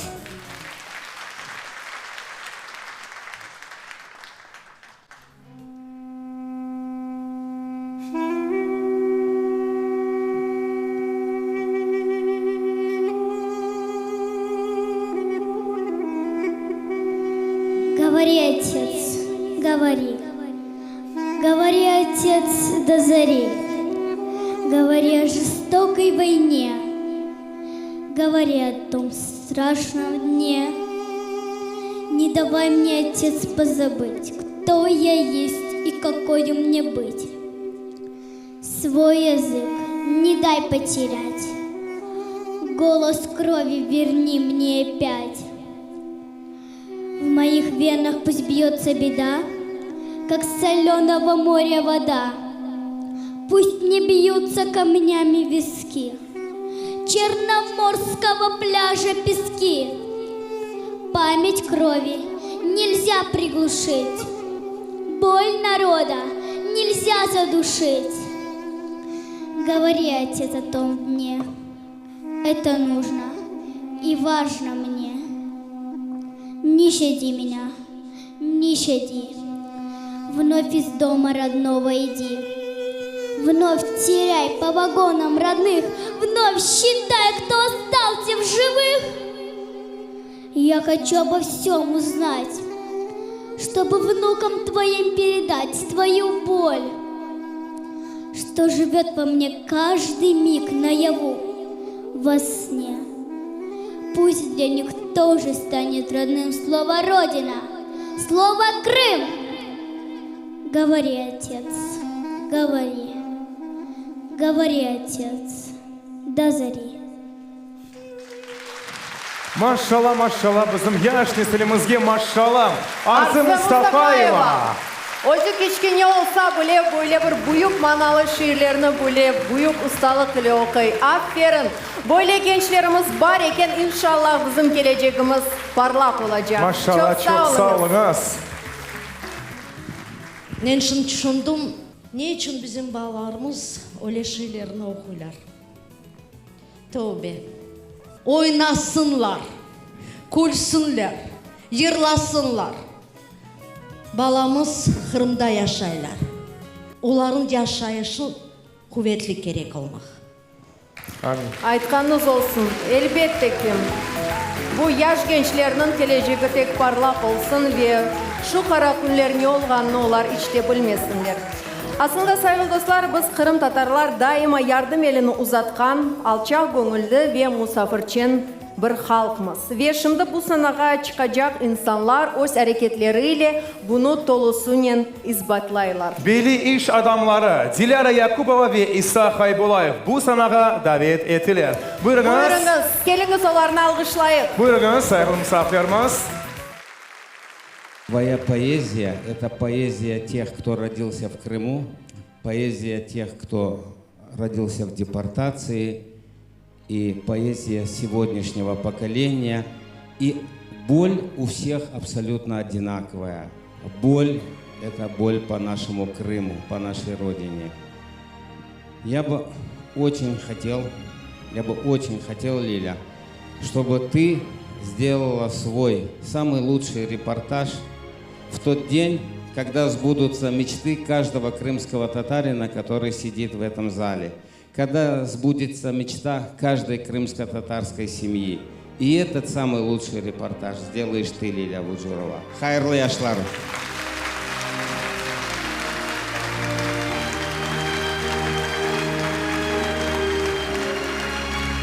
Молодость – это сила, энергия и вовлеченность в жизнь. Лиля, ты молодая, потому что все эти качества у тебя есть. И поэтому пусть молодой поэт со всеми этими жизненными качествами, силой вовлеченности будет писать продолжение летописи нашего народа, которая будет светлой, радостной и восклицательной. Хайрлы яшларусун, Лилечка. Çok sağ olunuz. Vatanperver insanlarımızın güzel sözleri. Çok sağ olunuz. Biz ise devam etemiz saygılı dostlar. Aslında Lila Hanım bu vatanperverliknin, halk severliknin timsalidir. Bugün bu mevzu hakkında çok sözler yürsetildi. Bazı bir çıkışlarını göz yaşsız bakıp olamadık elbette ki. Şimdi bu dakikası şeyin duyguları his edeceğimiz. Çünkü sanağa Emine Mustafayeva davet edilir. Karşılayımız. Buyurunuz.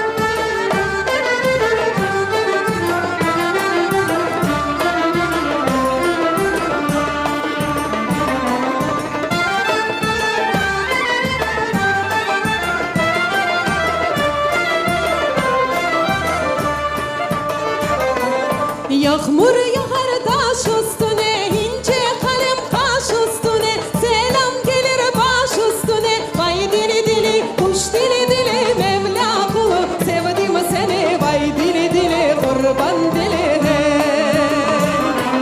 Vay dili dili, kuş dili dili, Mevla kulu, sevdim seni. Vay dili dili, kurban dili hey.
çollarım dayım darılır dayım. Ben kemane çollarım dayım darılır dayım. Dayımdan oğlanlardan yoktur mu benim bayım, yoktur mu benim bayım. Dayımdan oğlanlardan yoktur mu benim bayım, yoktur mu benim bayım. Otur gelip yanımda dinle manelerim ki, dinle manelerim. Otur gelip yanımda dinle manelerim, dinle manelerim. Hayırlı yaşlar olsun Leyla Hanım. Can yürekten hayırlayım sizni. Bütün güzel şeyler bu dünyada olganını sizge tileyim. Can yürekten. Sağ olunuz. Emine Hanım Mustafayeva. Çok sağ olunuz Emine Hanım, sağ olunuz. Surgunluk mevzusu halkımızın bugünkü günge kadar sızlagan yarasıdır. Yıllar geçiyor ama o yaralar şifa bulmay. Çünkü onlar gayet terendir. Разговор с сыном bu hikaye kimseni pervasız kaldırmaz.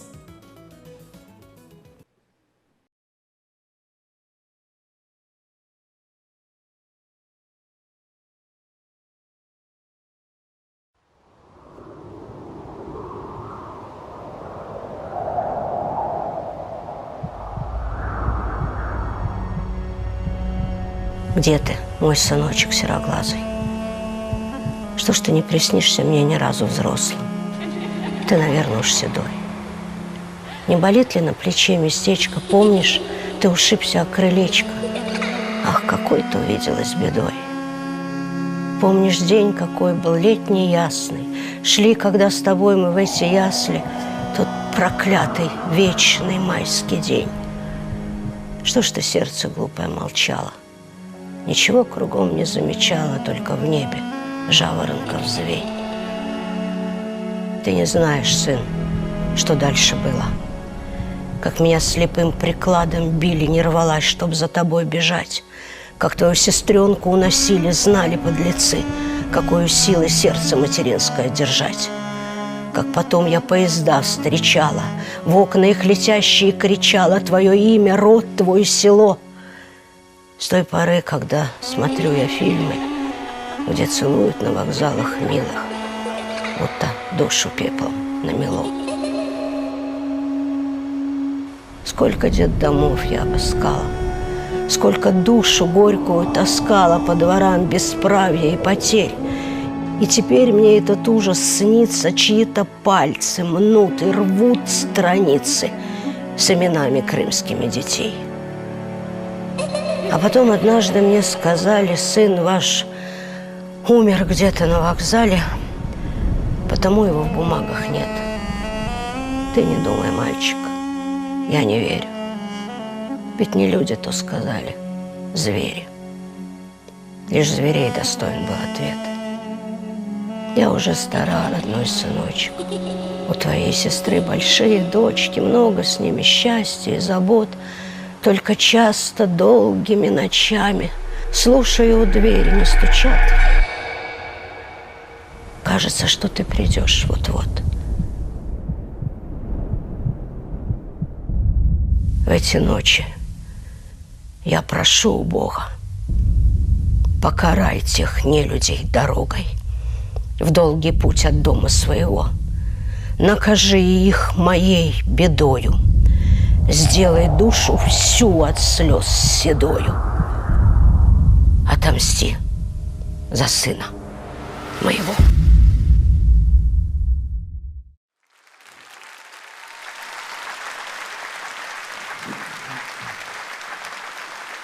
Лиля ханым bu şiirini sürgünlükte öz evlatlarını joygan analarga bağışladı. İşte Leyla Hanım halkımızın faciasını böyle kaleminin ve kalbini sızlatkan sözlerinin yardımıyla o günlerini bizge anlata ve tarif etti. Şimdi bu sanağa davet edilecek insanlar da çeşitli janrlarda çalışırlar. Onlar resimlerinin yardımı öz duygularını ifade ederler. Elbette ki resimlerinin yardımıyla onlar öz duygularını ifade ederler. Bu kim? Elbette ki bizim hürmetli ressamlarımızı davet edemiz. Zarema Hanım Trasinova, Ali Musinov ve Lenur Bey Velilayev'ni bu sanağa davet edemiz. Gurdeli alkışlar ile bu hürmetli vatandaşlarımızı, ustalarımızı karşılayımız saygılı dostlar. Buyurunuz Zarema apte, siz başlanız. Pek duygulandı Zarema aptemiz. Bazı bir hikayeniz bağlı.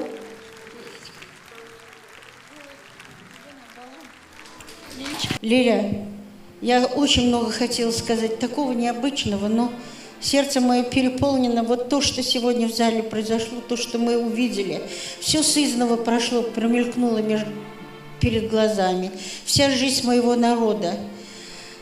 Твои стихи такой силы, я ничего бы не хотела больше даже читать, вот честное слово.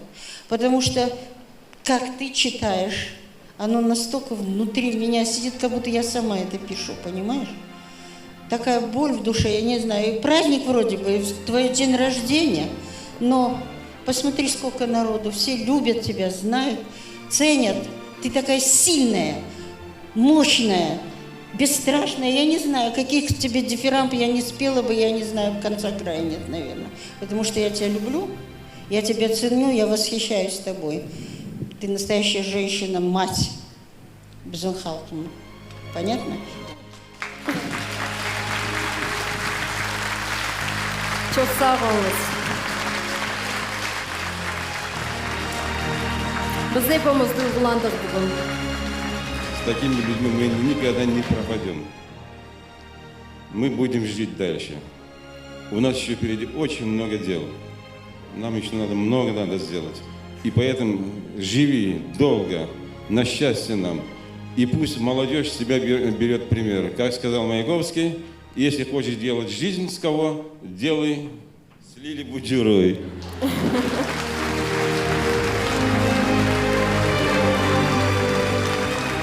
Sağlık sana, здоровья, все тебе.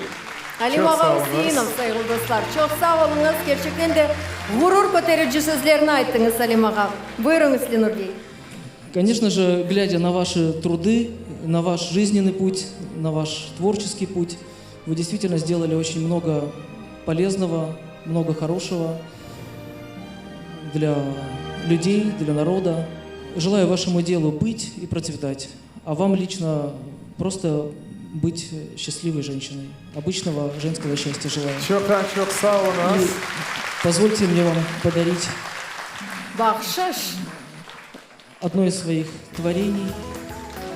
Elbette güzel bir resim, güzel bir bahşiş. Ve bugün her şey Leyla Hanım için. Leyla Hanımız için. Çok sağ olunuz bu sıcak hayırlar için. Ama bugün saygılı dostlar kuvvanmak gerek. Çünkü bugün bayram, biz юбилейni kaydetemiz.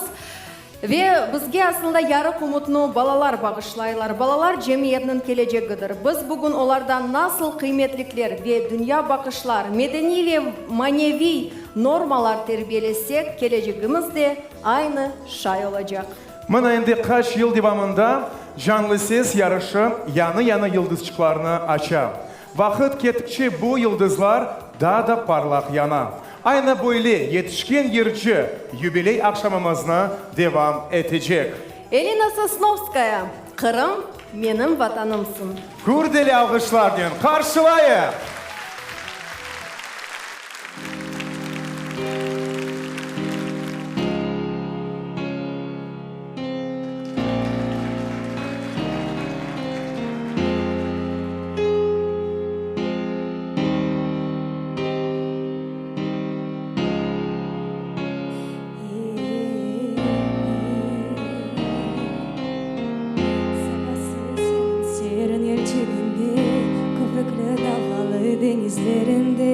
Güneşnin düşürgen nurdan esine yüreğimde uğrar senin adın Muhades tırmana senin toprağın Şerbet gibi tatlıdır bu narların Gönlümü yakar dört nefeganım Yüreğimde uğrar senin adın Vatanına yurtumsun Yüreğimde hatırımdasın Kırımım benim vatanımsın Hep canımda, aklımdasın Uzak olsam da senden Hiç unutmam senin kokunu Sana olgan hasretim Geceleri böler yuhumda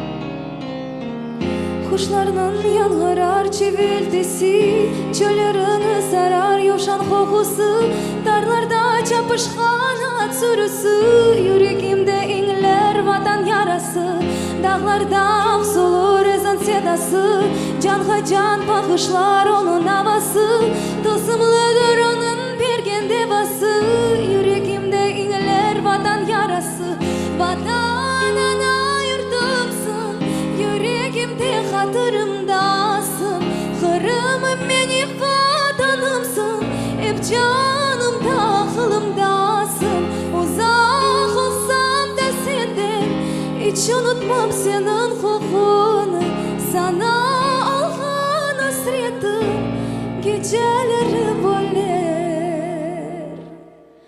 yuhumda.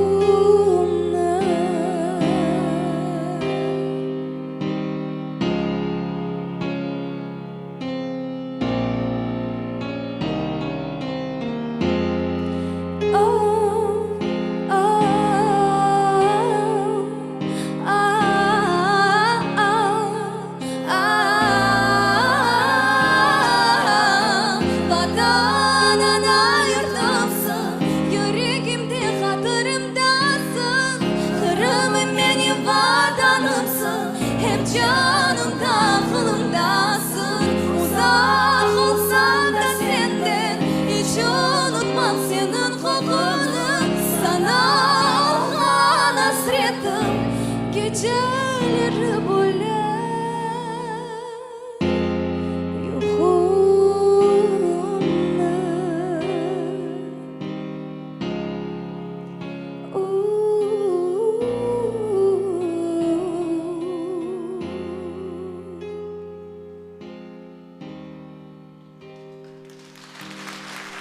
Bizim yaş istidatlı Elina Sosnovskaya. Sağolunuz, Lila Hanım.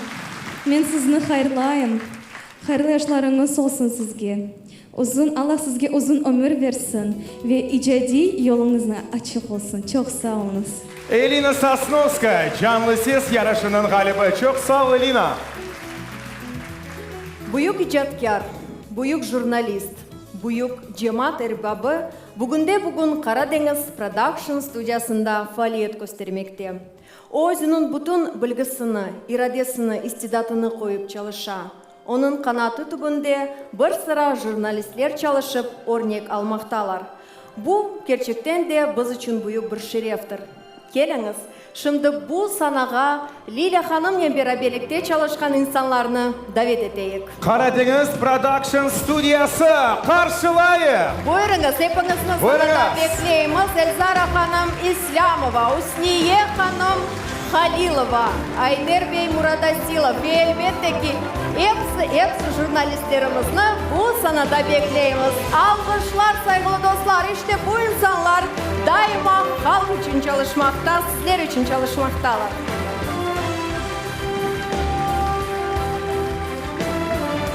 Leyla Hanım. Buyurunuz Leyla Hanım, sizni de davet ediyoruz. Geliniz sayın misafirimiz, en güçlü alkışlar Leyla Hanım Bunjurova ve Karadeniz Stüdyosu.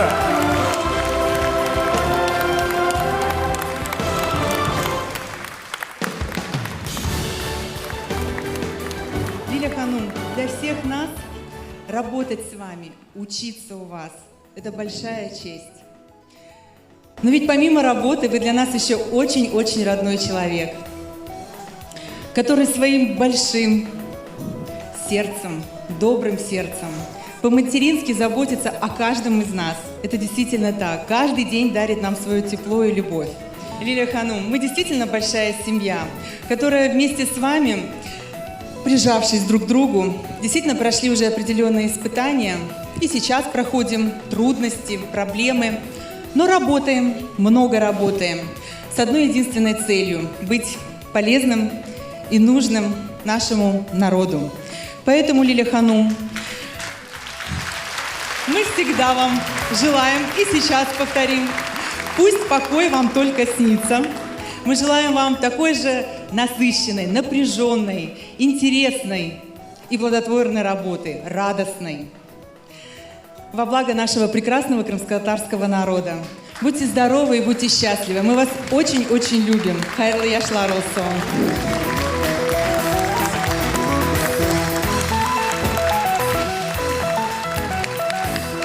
Лиля ханым, жаңлы сесінің бірінде ақылымызда оқса, истидатлы балалармен ве халқымызмен ғұрурланып, аяғымыз олмаса ойнайжақмыз, сесіміз олмаса жырлайжақмыз деген еді. Лиля ханым, сіз халқымыздың шу аяқларына құвет берген, сесіне күч берген инсанлардан бірісіз. Ве мұтлақ Қырым ақиқатен біздіңкі олған сонда, çok yıllar böyle olsun.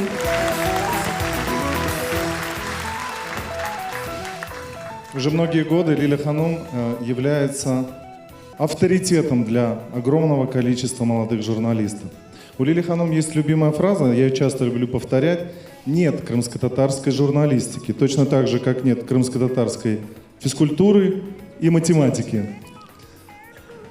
Но то, что благодаря ей выросло не одно поколение крымско-татарских журналистов, которые помогают вам смотреть на Крым нашими глазами, глазами Карадинес Продакшена, глазами Лили Ханум Буджуровой. Хайрлы яшлар! Машалла. İşte bu Karadeniz Production stüdyasının hadimleri. Çok sağ olunuz. Halkına hizmet etken insanlar. Karadeniz Production stüdyası. Çok sağ olun. Sağ olun. Milletimizin kısmeti ve baktı aynı bu toprakla bağlıdır. Biz hepimiz halkımızın bir ayrılmaz parçası olamız. Yaşayışımız devamında bütün vücudumuzla öz toprağımızga ve milletimizge hizmet edeceğimiz ve hizmet etmeye devam edemiz. Bunu öz misalinde Lilya Buджурова daima isbatlay. Ve mına yaş nesilimizde maşallah. Lilya Hanım'ın küçüküne muhlisleri. Maşallah bizim yaş nesilimizge maşallah. Rüstem Ağa Mehmetov. Şair көргенini başka insanlar korup olamaydı.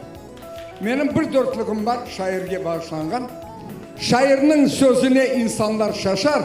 Şunun için şairler ebedi yaşar. Kolunu öperim. Rüstem Ağa Mehmetov, saygılı dostlar, halkımızın sevimli yırcılarından biridir. Büyükten büyük teşekkürler. Çok sağ olunuz Rüstem Ağam. İşte Yuri Kurnakov sizler için icra etti.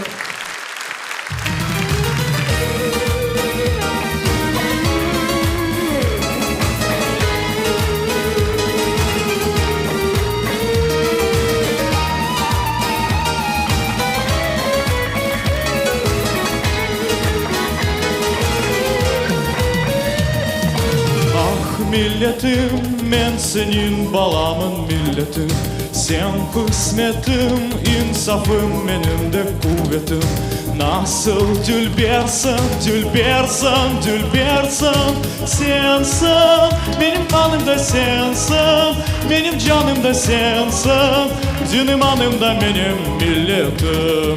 Sensin, benim kanımda sensin, benim canımda sensin. Canım anımda benim milletim.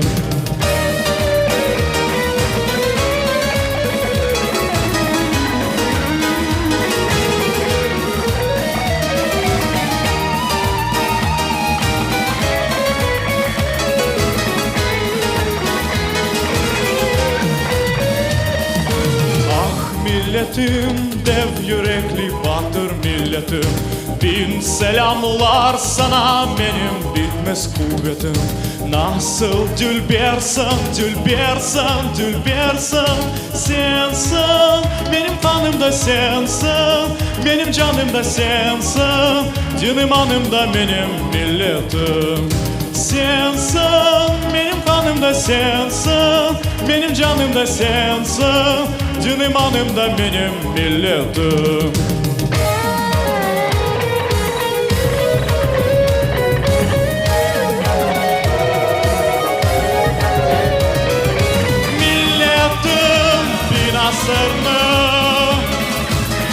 tespih gibi çekip geldim.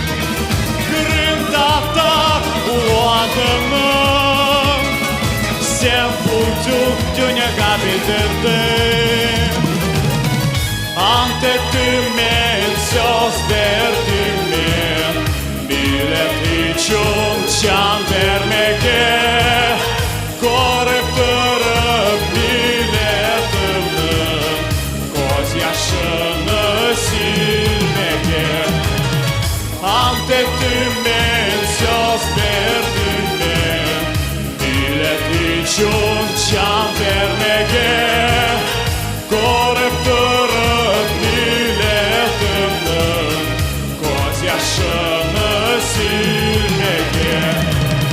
Ant ettim ben, söz verdim ben, millet için can vermeye. Korup durup milletimin göz yaşını silmeye.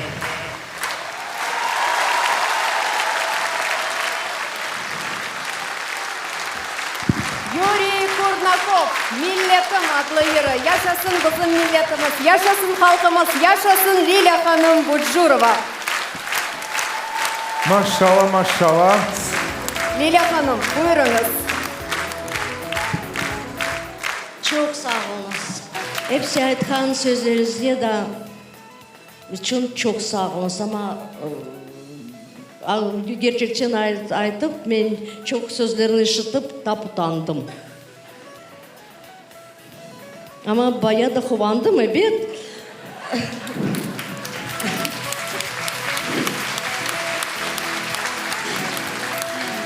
Demek çok yıl davamında yapkan işim çok adamga gerek edi. Bu mağa büyük bir işanç ve eminlik verir. Men bugün pek baktlım. Bilirsiniz, yıllar ketken sayın bakt degen söz boş lafların o temizlene. En esası kalı. En esasım benim vatanım, benim halkım, benim horantam. Kırım bizim ve hepsimizin bizim vatanın olsa, siz benim halkım, siz benim horantam.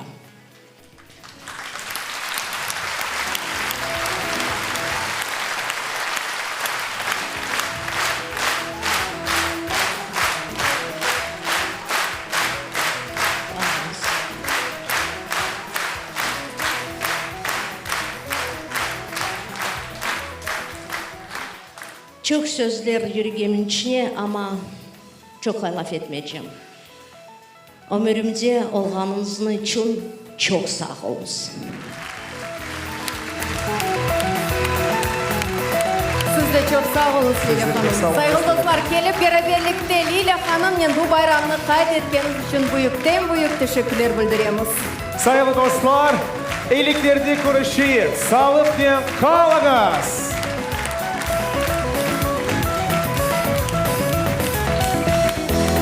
Lilya Hanım Budjurova. Alkış